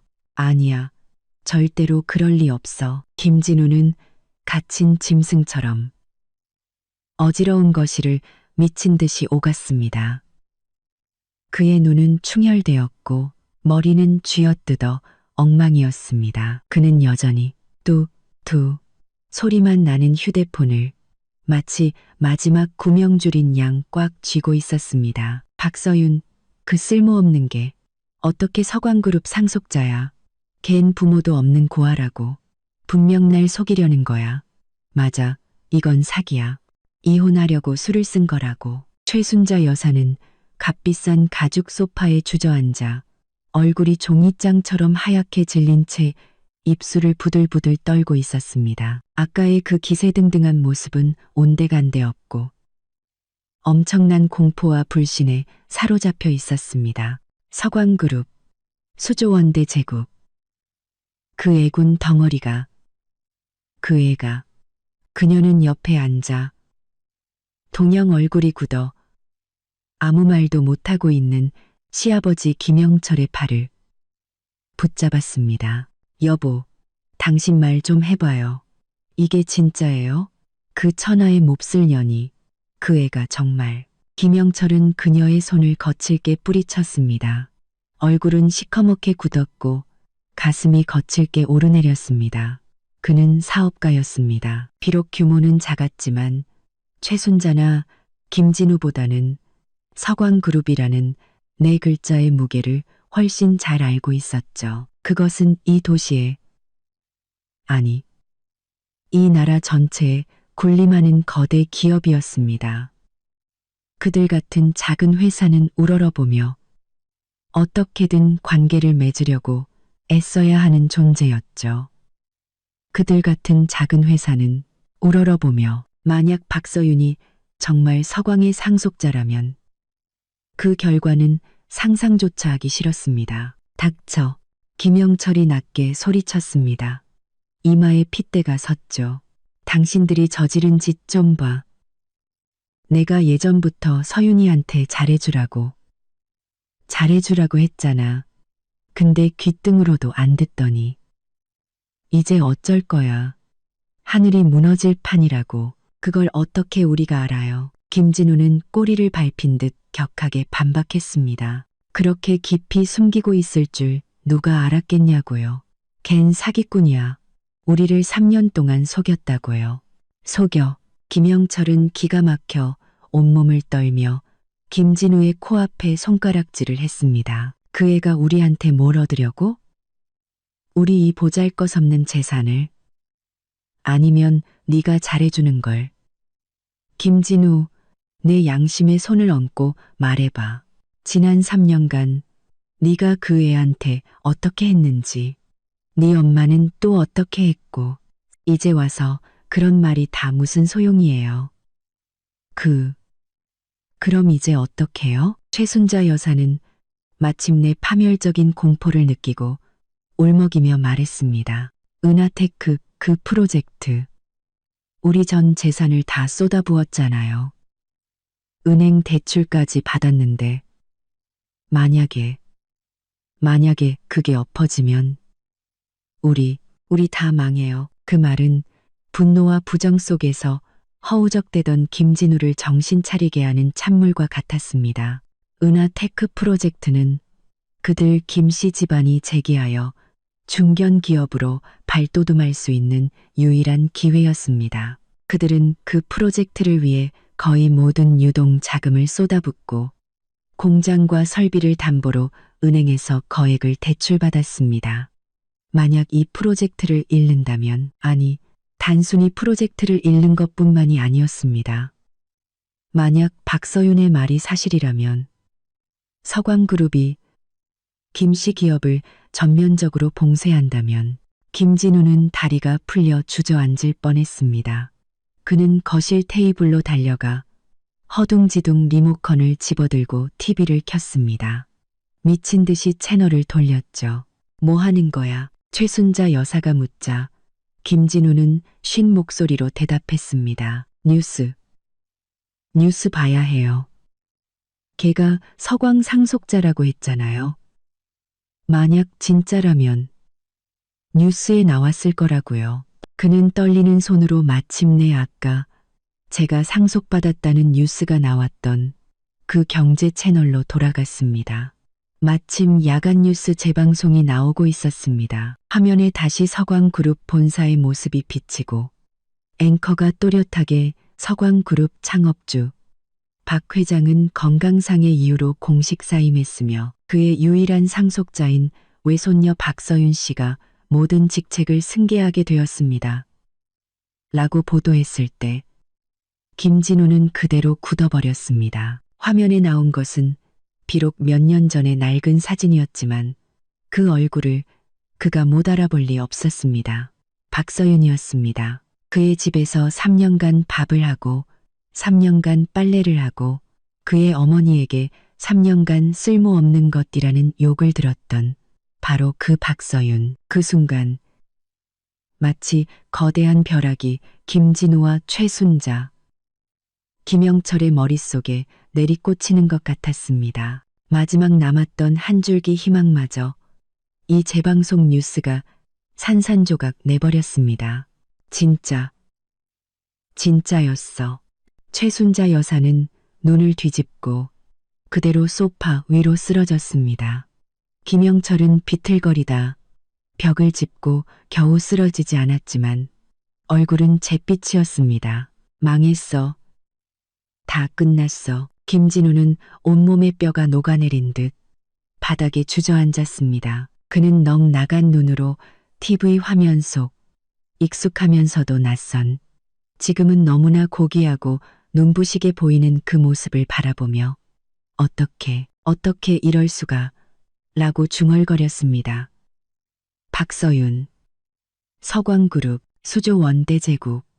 엄청난 충격 뒤에는 더 깊은 공포와 후회가 얼음장 같은 파도처럼 그들을 덮쳤습니다. 그들은 지난 3년간 박서윤에게 저질렀던 온갖 학대, 모욕, 무시를 떠올렸습니다. 그 모든 장면들이 지금은 그들의 심장을 찌르는 날카로운 칼날이 되어 돌아왔습니다.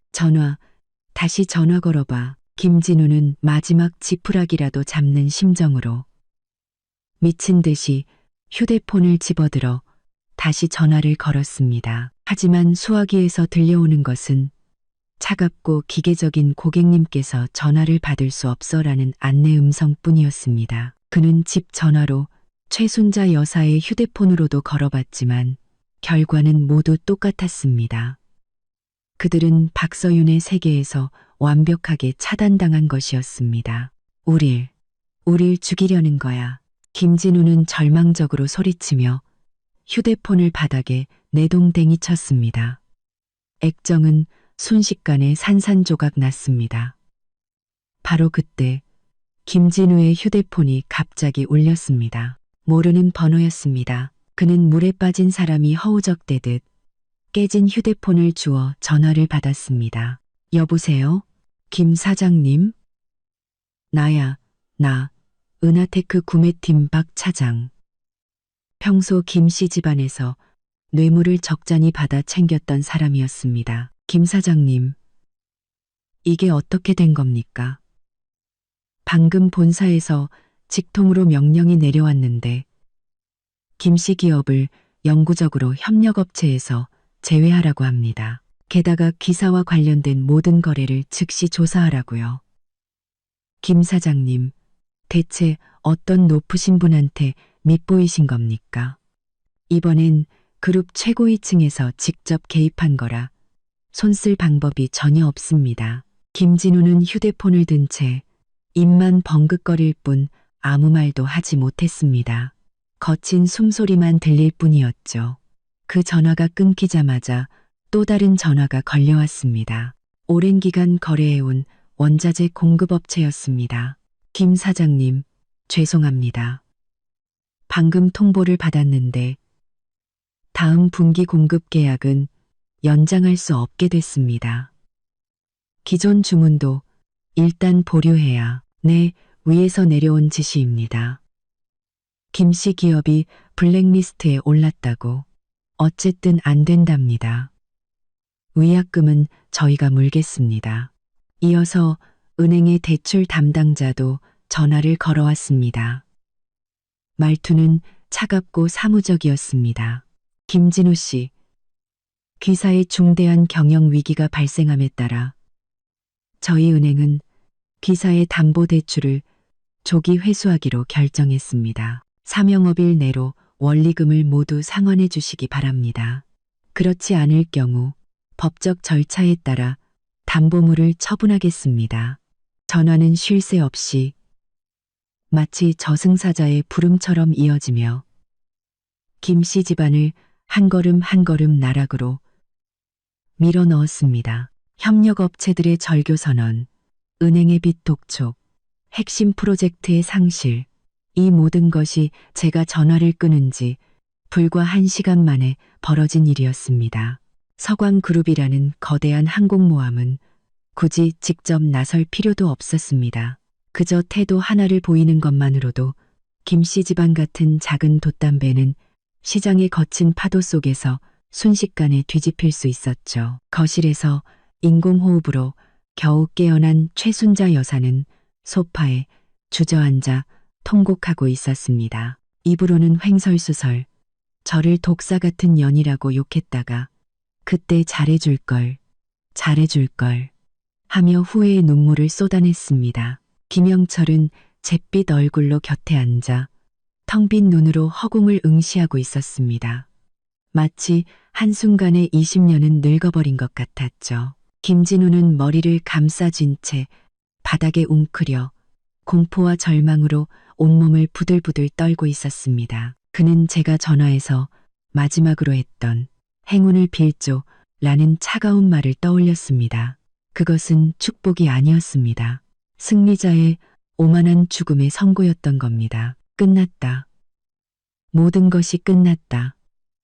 그들이 한때 의지하고 제 앞에서 자랑했던 부와 지위는 진짜 권력 앞에서는 이토록 허무하게 무너져 내렸습니다. 그리고 그들이 함부로 짓밟았던 쓸모없는 것든 이제 그들의 생사여탈권을 쥔 여왕이 되었습니다. 이 거대한 반전, 이 갑작스러운 파멸적인 타격은 김씨 집안 세 식구를 완전히 무너뜨렸습니다. 밤은 아직 길었지만 그들에게는 숨쉬는 모든 순간이 기나긴 고통이 될 것이었습니다. 그리고 이것은 제 복수의 서곡에 불과한 아주 작은 시작의 음표일 뿐이었습니다. 진짜 폭풍은 아직 오지도 않았으니까요. 김씨 집안 별장의 불은 밤새 꺼지지 않았습니다. 하지만 과거의 화려함과는 달리 그날 밤의 불빛은 절망과 공포, 그리고 붕괴 직전의 죽음 같은 고요함을 비추고 있었습니다. 전화벨 소리는 마침내 뜸해졌습니다. 위기가 해결된 것이 아니라 끊어질 관계는 모두 끊어졌고 남은 것은 최후의 심판을 기다리는 무감각뿐이었기 때문입니다. 거실에는 말로 표현할 수 없는 악취가 감돌았습니다. 최순자 여사의 울음 섞인 콧물 냄새, 김영철이 연거푸 피워댄 담배 연기, 그리고 김진우가 극심한 공포 속에서 흘린 식은땀 냄새가 뒤섞여 있었죠. 은하테크 프로젝트의 완전한 실패는 김씨 집안이 투자한 막대한 초기 자금이 허공으로 사라졌음을 의미했습니다. 주요 원자재 공급업체들의 공급 중단은 공장 생산 라인을 즉시 마비시켰고 이미 수주한 주문을 이행할 수 없게 되어 천문학적인 위약금을 물게 되었습니다. 은행의 독촉 전화는 머리 위에 매달린 칼과 같았습니다. 사명업일 내에 대출금을 갚지 못하면 공장과 설비, 심지어 그들이 자랑스러워하던 이 별장까지 모두 압류되어 경매에 넘어갈 판이었습니다. 어떡해요, 여보, 어떡해요. 최순자 여사는 목이 쉰 채 울부짖었습니다. 머리는 산발이었고 비싼 실크 한복은 눈물과 콧물로 얼룩져 낮에 그 기세등등하던 모습은 온데간데 없고 겁에 질린 늙은 부인의 초라한 모습만 남아 있었습니다. 우리 이렇게 망할 순 없어요. 당신이 가서 빌어요. 가서 박서윤한테 빌라고요. 그래도 3년이나 부부였는데 이렇게까지 잔인할 순 없잖아요. 빌어? 김영철은 담배꽁초를 크리스털 잿더리에 거칠게 비벼끄며 조롱 섞인 목소리로 말했습니다. 그는 충혈된 눈으로 최순자 여사를 쏘아보았습니다. 뭘 가지고 빌어? 당신이 3년 내내 쓸모없는 년이라고 욕했던 걸로? 아니면 그 애를 작은 방으로 내쫓고 파출부처럼 부려먹었던 걸로? 최순자, 아직도 모르겠어? 이건 복수가 아니야. 그냥 개미 한 마리 밟아 죽이는 거라고. 우리는 빌 자격조차 없어. 김진우는 소파 구석에 주저앉아 머리카락에 손을 꽂은 채 손톱으로 두피를 파고들 것만 같았습니다. 머릿속은 혼란스러웠습니다. 한때 순종적이고 비굴했던 박서윤의 모습과 전화기 너머의 차갑고 위험 있는 목소리, 그리고 TV 뉴스 속에 닿을 수 없는 서광그룹 상속자의 이미지가 뒤섞여 정신이 분열될 것 같았습니다. 아니야. 뭔가 잘못됐을 거야. 그는 마지막 발악을 했습니다. 아버지, 어머니. 기억 안 나세요? 박서윤이. 자기는 외국에 삼촌이 있다고 했잖아요. 혹시 그 삼촌이 닥쳐. 이놈아. 김영철이 그의 말을 가로막으며 TV를 가리켰습니다. 뉴스에 나왔잖아. 서광그룹 유일한 상속자.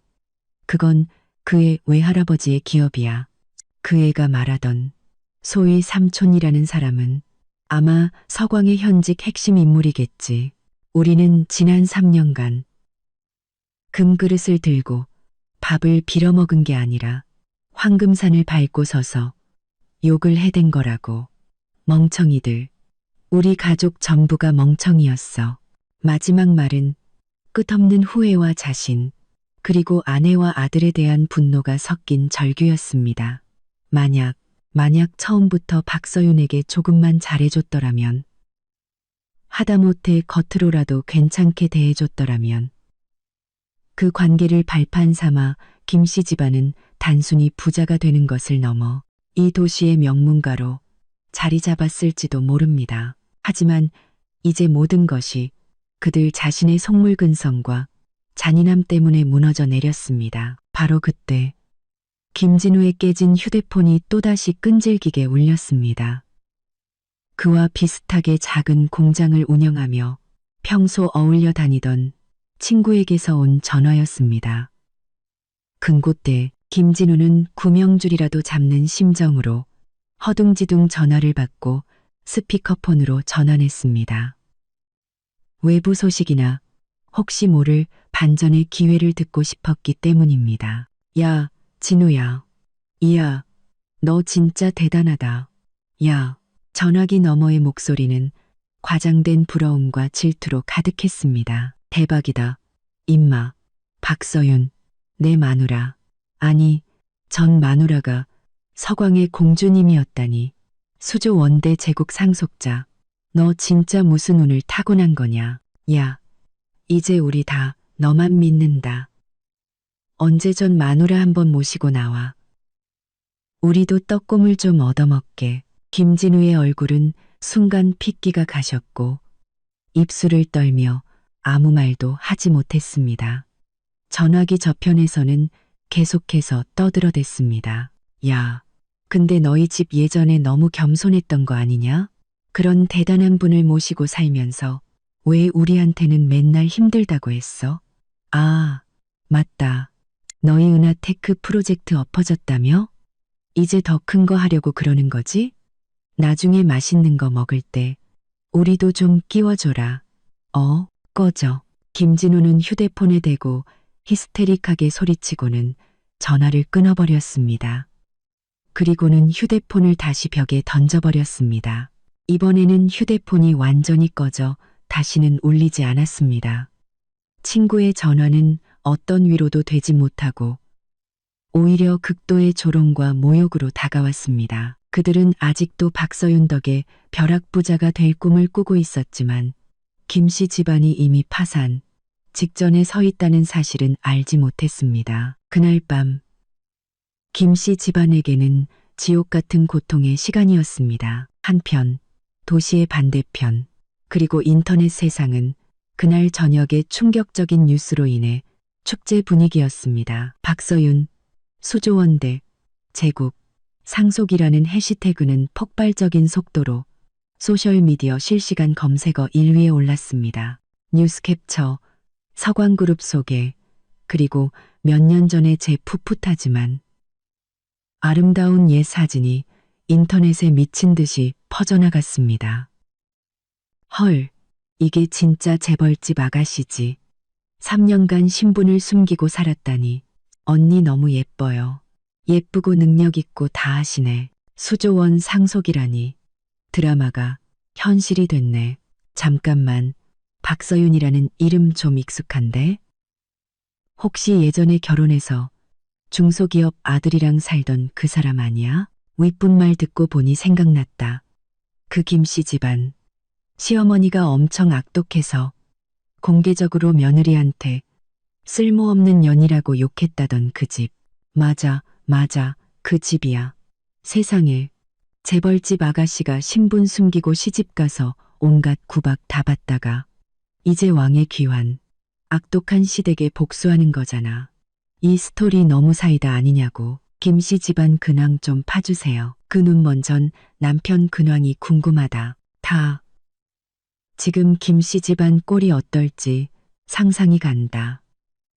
쓸모없는 년이라고 욕하더니 이제 누가 진짜 쓸모없는지 알겠지. 박 회장님 잘하셨어요.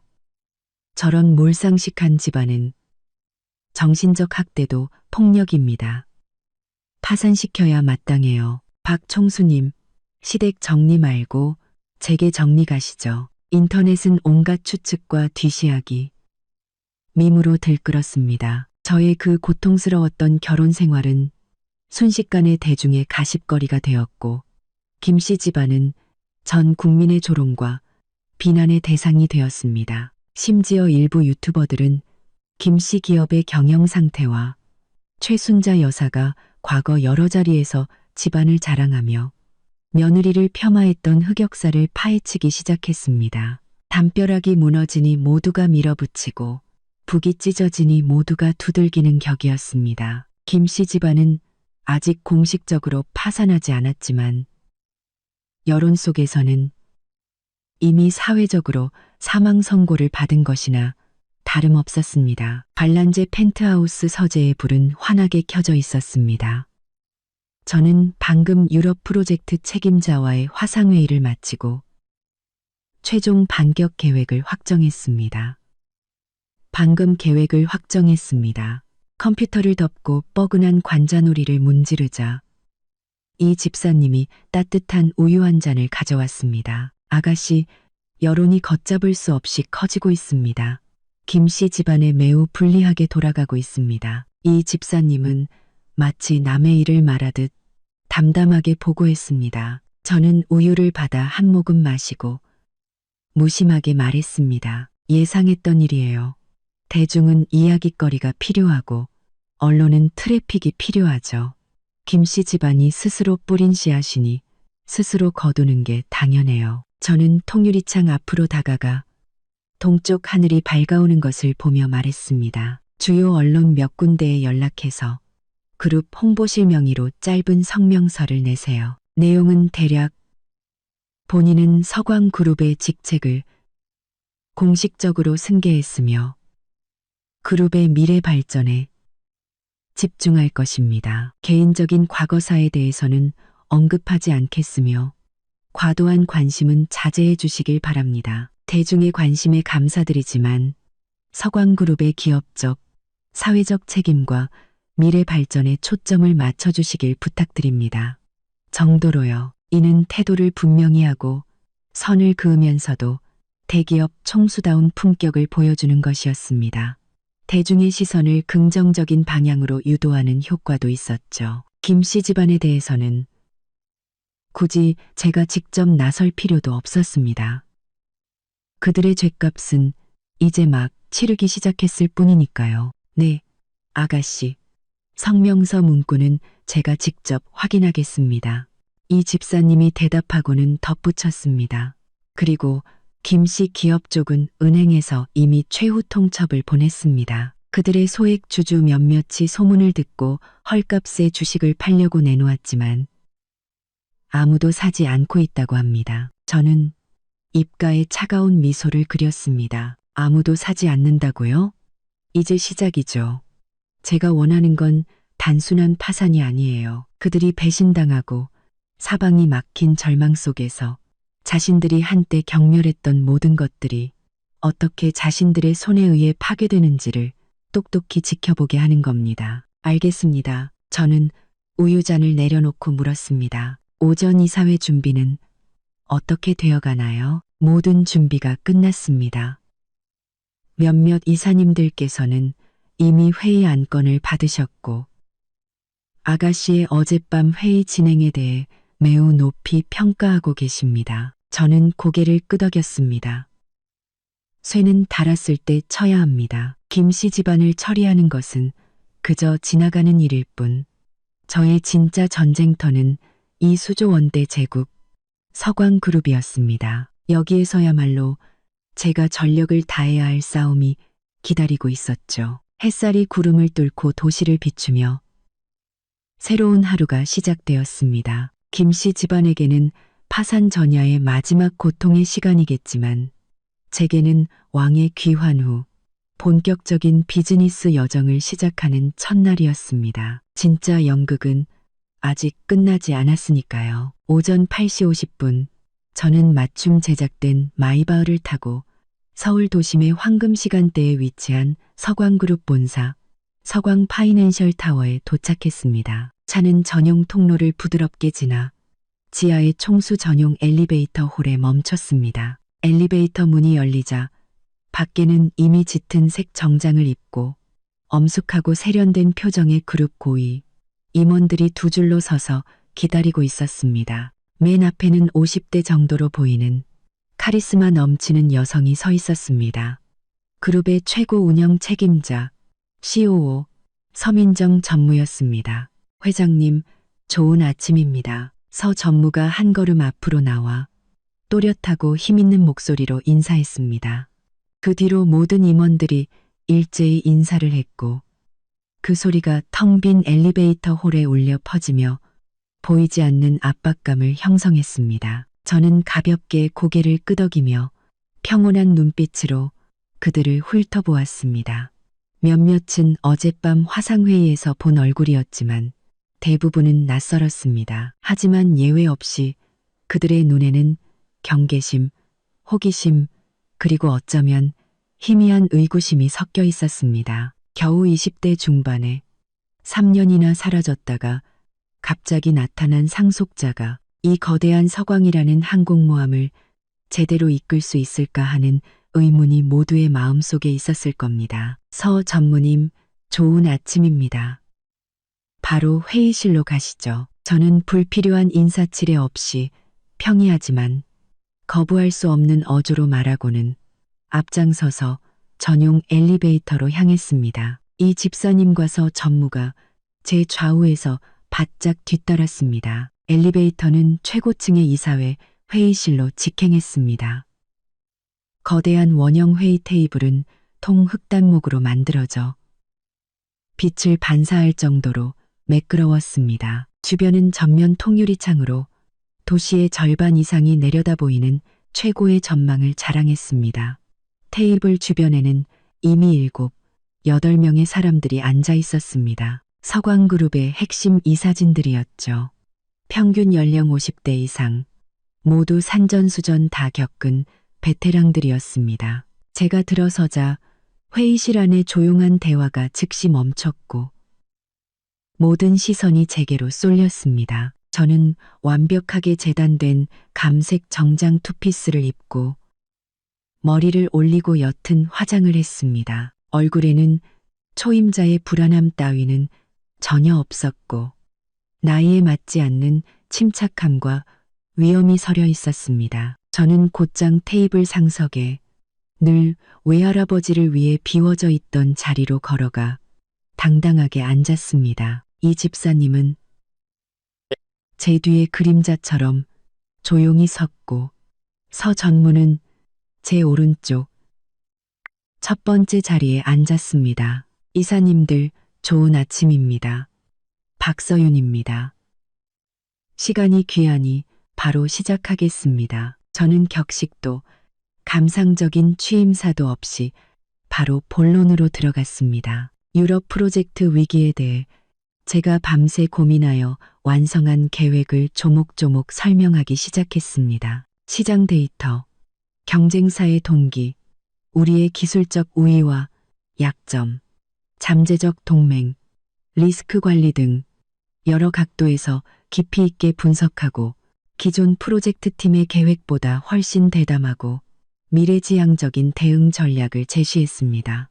제 말은 평온했지만 논리는 치밀했고 각종 데이터를 자유자재로 인용했으며 업계 동향에 대한 판단은 날카로웠습니다. 처음에는 장 이사님과 이 이사님처럼 몇몇 원로 이사들의 얼굴에 회의적인 표정이 있었지만 제 설명이 이어질수록 그들의 표정은 점차 진지해졌고 이내 놀라움과 감탄으로 바뀌었습니다. 제가 핵심적인 부분에서 다소 위험하지만 상상력이 풍부한 역인수 전략을 제시했을 때 침묵하던 장 이사님이 입을 열었습니다.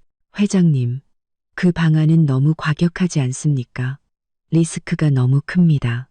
저는 그를 바라보며 침착하게 말했습니다. 장 이사님, 수성, 서정은 안정적이지만 현재의 위기를 해결할 수는 없습니다.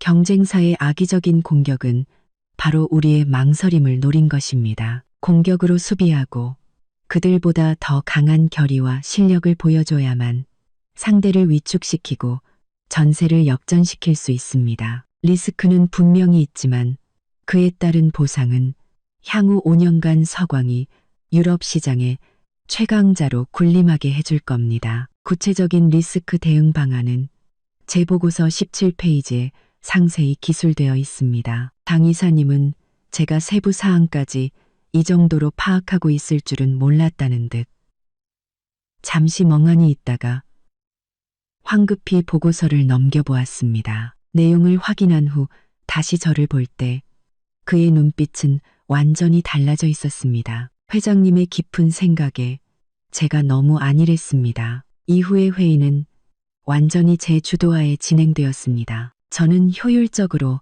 몇 가지 중대 안건을 처리하고 몇몇 임원들의 업무에 대해 날카롭지만 핵심을 찌르는 질문을 던졌으며 그룹의 다음 단계 전략 방향에 대해 명확한 지시를 내렸습니다. 이 과정에서 제가 보여준 전문성, 결단력, 그리고 전체를 아우르는 통제력은 그 자리에 있던 대부분의 사람들의 의심을 완전히 불식시켰습니다. 2시간의 회의가 끝났을 때 관망하던 몇몇 이사들은 자리를 뜨며 제게 다가와 악수를 청했고 그들의 태도는 눈에 띄게 열정적이고 공손해져 있었습니다. 저는 이 첫 번째 힘든 싸움에서 일단 발판을 마련했다는 것을 알았습니다.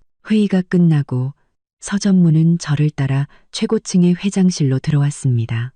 관람재의 서재보다 훨씬 넓고 웅장한 미니멀하면서도 품격과 권위가 느껴지는 공간이었습니다. 회장님, 방금 회의에서 보여주신 모습은 정말 인상 깊었습니다. 서 전무가 커피를 건네며 한결 진심이 담긴 목소리로 말했습니다. 서 전무님, 앞으로 그룹의 일상적인 운영은 전무님께 많이 의지해야겠습니다. 저는 커피를 받으며 한결 부드러운 목소리로 말했습니다. 유럽 프로젝트는 전무님께서 직접 팀을 이끌어 계획대로 실행해 주세요. 매일 진행 상황을 보고받고 싶습니다. 알겠습니다. 서 전무는 고개를 끄덕이고는 잠시 망설이다가 말했습니다. 그리고 한 가지 더. 김씨 기업 쪽은 오늘 오전에 은행에서 자산 압류를 시작했다고 합니다. 그리고 몇몇 기자들이 김씨 집안 근처를 어슬렁거리고 있는 것 같습니다. 저는 커피를 한 모금 마시고 눈빛이 살짝 차가워졌습니다. 법과 원칙에 따라 처리하면 됩니다. 언론에 대해서는 수위를 조절해 주세요.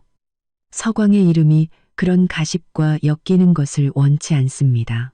네, 알겠습니다. 서 전무가 나간 후 저는 사무실의 거대한 통유리창 앞에 서서 분주한 도시를 내려다 보았습니다. 김씨 집안을 처리하는 것은 먼지를 털어내는 것과 같았습니다. 저의 주된 에너지는 서광이라는 이 거대한 배에 쏟아부어야 했습니다. 오후에는 외할아버지와 개인적으로 친분이 두텁고 정재계에 영향력이 있는 어른을 만나 그룹의 중요 프로젝트에 대한 지원을 요청해야 했습니다. 차가 번화가를 달리는 동안 저는 의자에 기대 눈을 감고 있었습니다. 신호 대기 중 차가 멈췄을 때 무심코 눈을 떠 창밖을 보았습니다. 그리고 바로 그 순간 저는 아주 극적인 장면을 목격했습니다. 길모퉁이의 싸구려 카페 앞에서 익숙한 인형이 한 중년 여성의 손에서 두툼한 봉투를 힘겹게 받아들고 있었습니다. 바로 김진우였습니다. 그는 초췌했고 눈은 퀭했으며 수염은 덥수룩했습니다. 한때는 비싸 보였던 셔츠는 구겨져 과거의 그 가식적인 신사다운 모습은 온데간데 없었습니다. 그에게 봉투를 건네는 중년 여성은 귀찮다는 듯한 표정으로 말하고 있었습니다. 진우야, 이모가 말하는데 애초에 그 근본도 없는 애랑 결혼하지 말라고 했잖아. 안 듣더니 꼴이 이게 뭐니? 일단 이거 가지고 급한 불부터 꺼. 이모가 빌려주는 거니까 나중 일은 나중에 생각하자. 그 여성은 최순자 여사의 속물적인 여동생, 즉 김진우의 이모였습니다. 김씨 집안이 이미 사방에 돈을 빌리러 다니고 있으며 그 과정이 순탄치 않다는 것을 알 수 있었습니다. 김진우는 고개를 숙이고 있어 표정은 보이지 않았지만 봉투를 쥔 손의 마디가 하얗게 질린 것으로 보아 극심한 굴욕감을 느끼고 있음을 알 수 있었습니다. 마치 제 시선을 느낀 듯 그가 갑자기 고개를 들었고 창문을 통해 저와 시선이 마주쳤습니다.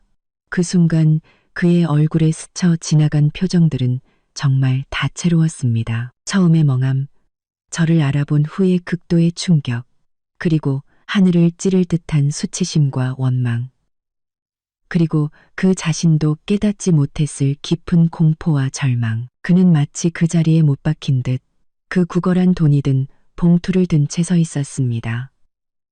그 봉투는 마치 뜨거운 낙인처럼 그의 자존심을 불태우는 듯 했습니다. 저는 차 안에 앉아 있었습니다. 창문은 특수 처리되어 밖에서는 안이 보이지 않았지만 저는 그의 얼굴에 나타나는 모든 미세한 표정 변화를 똑똑히 볼 수 있었습니다. 저는 아무런 행동도 하지 않고 그저 무관심한 타인을 보듯 아무런 감정 없이 그를 지켜보았습니다. 신호가 바뀌고 차는 부드럽게 출발했습니다. 백미러 속에서 김진우는 여전히 그 자리에 굳어 그 봉투를 쥔 채 차가 멀어지는 방향을 멍하니 바라보고 있었습니다. 마치 실패와 치욕으로 가득 찬 굳어버린 조각상 같았죠. 길모퉁이의 우연한 만남은 어떤 말보다도 더 잔인하고 치명적인 조롱이었습니다. 그가 지금 겪고 있는 모든 굴욕은 지난 3년간 그와 그의 가족이 제게 안겨주었던 것들에 대한 정당한 대가였습니다. 길모퉁이에서의 우연한 만남은 이미 붕괴 직전이었던 김진우의 신경에 독침처럼 밝혔습니다. 그는 자신이 어떻게 그곳을 떠나 이미 위태롭고 절망적인 기운만 가득한 집으로 돌아왔는지 기억하지 못했습니다. 손에 쥔 돈 봉투는 뜨거운 쇠붙이처럼 손바닥을 찌르고 영혼을 떨리게 했습니다. 특히 박서윤의 창문 너머의 평온하면서도 모든 것을 꿰뚫어 보는 듯한 눈빛은 그의 모든 비참함과 초라함을 발가벗겨 그를 숨을 곧 엎게 만들었습니다. 뭘 봐, 이 새끼야. 재수 없는 놈 본 적 없어. 그는 길가의 개에게 화풀이를 했습니다. 개는 낑낑거리며 도망쳤고 그는 오후의 햇살 아래 홀로 서서 온몸이 얼어붙는 듯한 한기를 느꼈습니다. 집에 돌아오자 별장은 죽음처럼 고요했습니다. 최순자 여사는 더 이상 울부짖지 않고 영혼 없는 인형처럼 소파에 멍하니 앉아 있었습니다. 김영철은 서재에 틀어박혀 잿더리에 담배꽁초만 쌓아가고 있었죠. 은행에서는 오전에 이미 압류 딱지를 붙이고 3일 내에 집을 비우라고 통보했습니다. 그들의 마지막 체면마저 무참히 찢겨나갈 시간이 다가오고 있었습니다. 어머니, 이모한테서 돈 좀 빌려왔어요. 김진우가 이 숨막히는 침묵을 깨려 했지만 목소리는 갈라졌습니다. 최순자 여사는 눈길도 주지 않고 넋 나간 듯 중얼거렸습니다. 빌려? 얼마나? 그 큰 빚을 어떻게 갚아? 다 끝났어. 다 끝났다고. 그 천벌 받을 년. 우릴 죽이려는 거야. 김진우는 어머니의 모습과 한때 자신의 성공을 상징했지만 이제 곧 잃게 될 이 집을 보며 거대한 원망과 무력감에 휩싸였습니다. 왜 박서윤은 이렇게까지 잔인해야 하는가? 3년 부부의 정이 조금도 없단 말인가? 그녀는 그렇게 부자인데 손가락 사이로 조금만 흘려줘도 김씨 집안은 다시 일어설 수 있는데 왜 굳이 뿌리까지 뽑으려 하는가? 그때 초인종이 저승사자의 부름처럼 날카롭게 울렸습니다. 최순자 여사는 경기를 일으켰고 김진우는 미간을 찌푸렸습니다. 이 시간에 누가? 친척과 친구들은 이미 연락을 끊은 지 오래였습니다. 그는 현관문 렌즈로 밖을 내다보고는 얼굴이 새하얗게 질렸습니다. 문 밖에는 검은 정장을 입은 험상궂은 남자 몇몇이 서 있었습니다. 누구세요? 김진우가 애써 태어난 척 물었습니다. 김진우 씨 맞습니까? 우리는 정태자산관리에서 나왔습니다. 기사의 은행 대출, 연체 및 관련 채무건으로 은행의 위임을 받아 협의차 방문했습니다. 문 여시죠. 정태자산관리. 김진우는 심장이 쿵 내려앉았습니다. 이 지역에서 가장 악명 높은 채권 추심업체였습니다. 그들이 나섰다는 것은 은행이 더 이상 기다려주지 않겠다는 의미였습니다. 할 말 없으니 돌아가세요. 김진우가 소리쳤지만 문 밖의 목소리는 더욱 위협적이었습니다. 김진우 씨, 평화롭게 해결하고 싶습니다.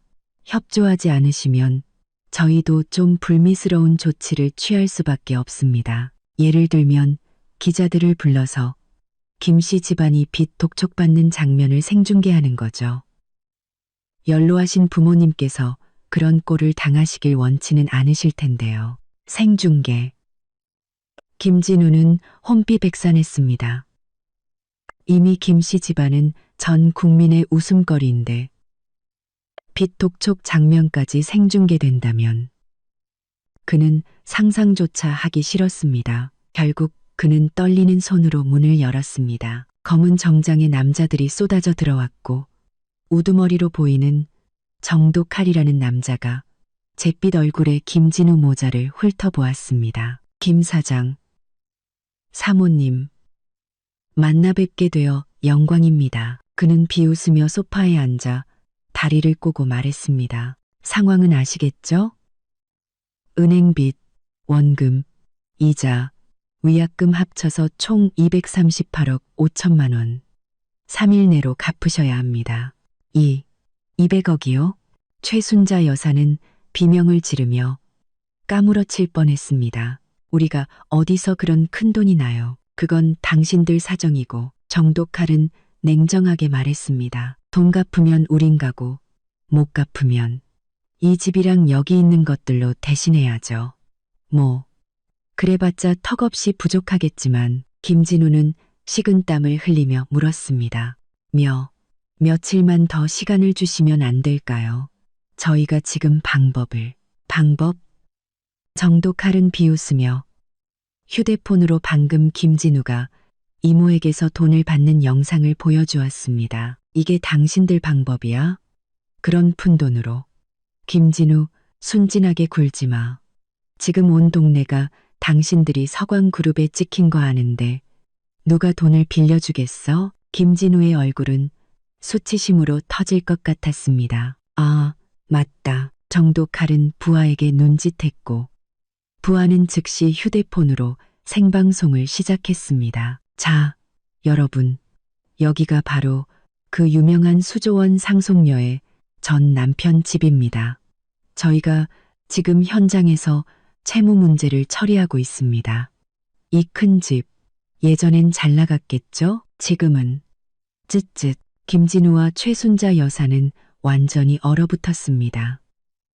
그들이 진짜로 생방송을 할 줄은 몰랐던 겁니다. 방송 채팅창은 즉시 폭발했습니다. 헐, 진짜 빚 독촉 라이브네. 저기가 그 눈먼전 남편 집이구나. 꼴 좋다. 저 할망구 얼굴 하얘진 것 좀 봐. 전 남편 왜 저렇게 쭈글쭈글해졌냐. 마누라한테 쓸모없는 년이라던 기세는 어디 갔어? 돈 갚아라. 돈 갚아라. 수치심과 조롱, 구경꾼들의 악의적인 댓글이 눈송이처럼 쏟아졌습니다. 김진우는 쥐구멍에라도 숨고 싶었고 최순자 여사는 찍지 마세요. 제발 찍지 마세요. 우린 억울해요. 라고 울부짖었지만 그 울음은 더 큰 비웃음만 불러일으킬 뿐이었습니다. 정독할은 만족스러운 듯 방송을 끄고 김진우에게 다가가 속삭였습니다. 김진우, 현실을 직시해. 지금 당신들을 구해줄 사람은 딱 한 명뿐이야. 가서 빌어. 그럼 살 길이라도 열릴지 모르지. 안 그러면 3일 뒤에 당신들은 그냥 파산하는 게 아니라 진짜 길바닥에 나앉게 될 거야.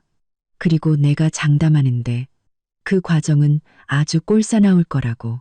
말을 마친 그는 부하들을 데리고 유유히 사라졌고 만신창이가 된 김씨 집안 모자만 남았습니다. 가서 빌어라. 박서윤에게 빌어라.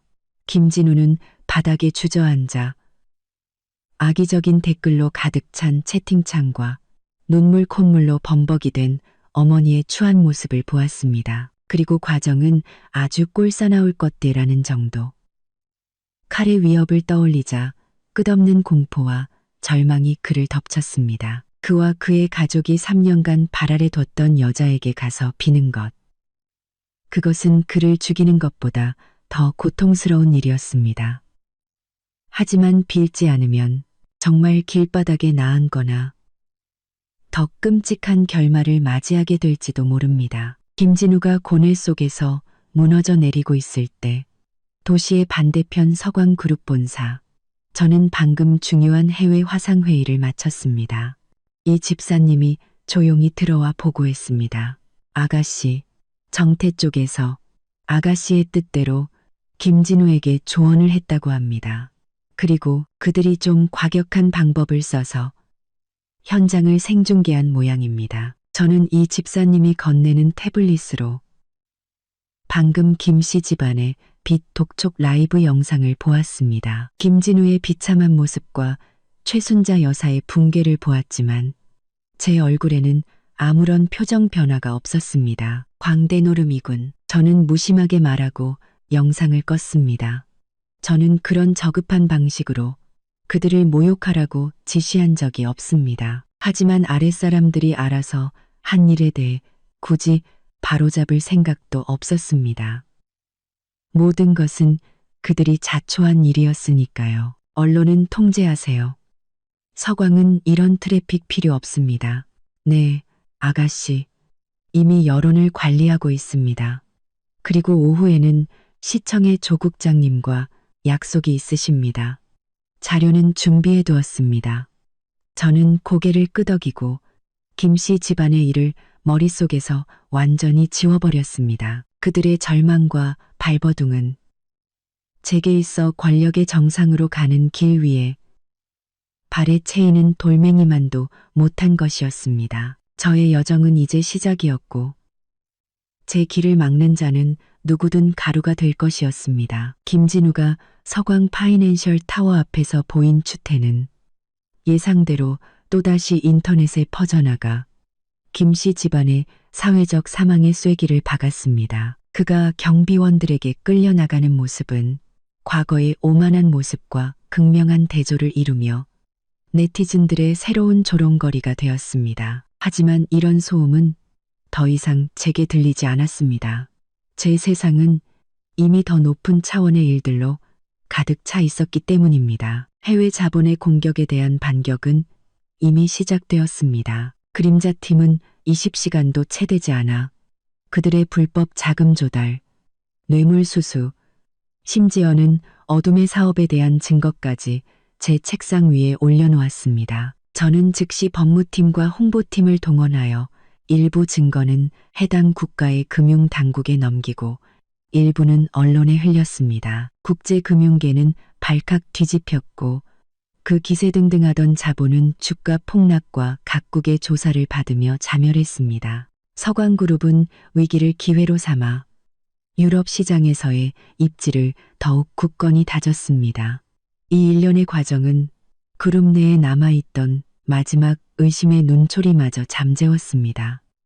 저의 권위는 정확한 판단과 신속한 실행 속에서 확고하게 자리 잡았습니다. 일주일 후 서광그룹의 신임 회장 취임식이 성대하게 열렸습니다. 저는 명품 디자이너가 제작한 흰색 정장을 입고 수많은 카메라와 정재계 명사들의 시선 앞에서 그룹의 미래 비전을 당당하게 발표했습니다. 제 연설은 화려한 미사여구 없이 오직 명확한 계획과 강력한 자신감으로 가득 차 있었습니다. 서광그룹은 저의 리드하에 혁신, 협력, 책임을 핵심 가치로 삼아 새로운 장을 열 것입니다. 우리는 시장을 존중하지만 도전을 결코 두려워하지 않을 것입니다. 연설이 끝나자 우레와 같은 박수가 터져 나왔습니다. 저는 가볍게 고개를 숙이며 평온한 눈으로 좌중을 둘러보았습니다. 그 순간 저는 더 이상 김씨 집안의 구박받던 며느리가 아닌 수조 원대 제국을 다스리는 진정한 여왕 박서윤이었습니다. 취임식 후 파티가 끝나갈 무렵 이 집사님이 다가와 속삭였습니다. 아가씨, 김영철이 병원에서 깨어나 아가씨를 뵙고 싶어 한다고 합니다. 병원에요? 네. 아가씨의 취임식이 진행되는 동안 김씨 기업이 공식적으로 파산 선고를 받았습니다. 김영철은 그 충격으로 뇌출혈로 쓰러졌고 상태가 좋지 않습니다. 최순자도 병에 걸려 옆 병실에 있고 김진우는 빚쟁이들을 피해 행방불명 상태입니다. 저는 잠시 침묵했습니다. 파산, 병, 도망. 예상했던 결말이었습니다. 바쁘다고 전하세요. 제 목소리는 차가웠습니다. 그리고 익명으로 그의 최소한의 치료비는 결제해 주세요. 그 이상은 우리와 상관없습니다. 저는 성모 마리아가 아닙니다. 원수를 은혜로 갚을 생각은 없었습니다. 치료비를 내주는 것은 괜한 구설수에 오르기 싫어서이자 이 자리에 오른 제가 할 수 있는 벌레에 대한 마지막 최소한의 처분이었습니다. 동정심 때문이 아니었죠. 그들이 제게 빚진 것은 이미 그들의 완전한 파멸로 갚아졌습니다. 네, 아가씨. 한 달 후 김씨 집안의 소동은 완전히 잊혔습니다. 그들의 별장은 경매에 넘어갔고 김영철은 반신불수가 되어 최순자와 함께 초라한 요양원으로 들어갔습니다. 그들은 얼마 안 되는 연금과 익명의 기부금으로 연명하며 비참한 노후를 보내게 되었습니다. 김진우는 완전히 종적을 감췄습니다. 그들 가족은 자신들의 속물근성과 잔인함에 대한 가장 혹독한 대가를 치른 것입니다. 그리고 저 박서윤은 제국의 지배자 역할에 완전히 적응했습니다. 저는 그룹을 성공적으로 이끌었고 저의 명성은 최고조에 달했습니다. 어느 주말 오후 저는 관람제 펜트하우스에서 커피를 마시며 저에 대한 특집 기사가 실린 잡지를 읽고 있었습니다. 잡지 표지 속에 저는 날카로운 눈빛과 강력한 카리스마를 뿜어내고 있었죠. 창밖의 푸른 하늘을 보며 제 마음은 더없이 평온했습니다. 과거 3년은 길고 끔찍한 악몽 같았지만 이제 꿈에서 깨어나 제자리로 돌아온 것입니다. 이 집사님이 미소 지으며 말했습니다. 아가씨, 회장님께서 아가씨가 그룹을 잘 이끌어가는 모습을 보시고 건강이 많이 좋아지셨다고 합니다. 저는 고개를 끄덕였습니다.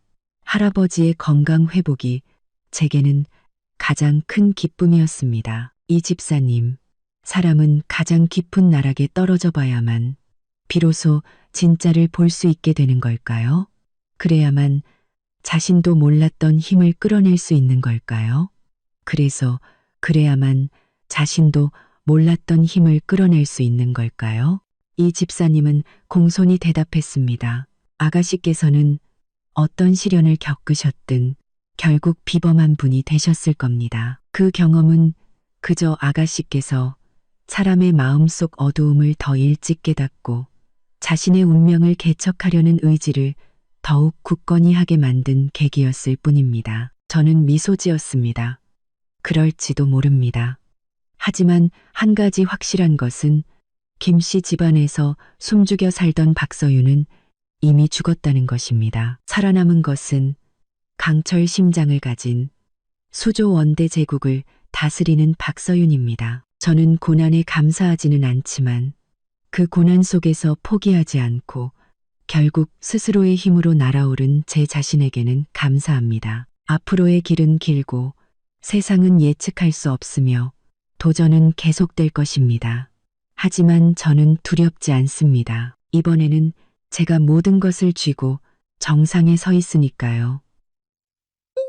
저의 제국은 제가 지킬 것이고 저의 전설은 이제 막 시작되었습니다.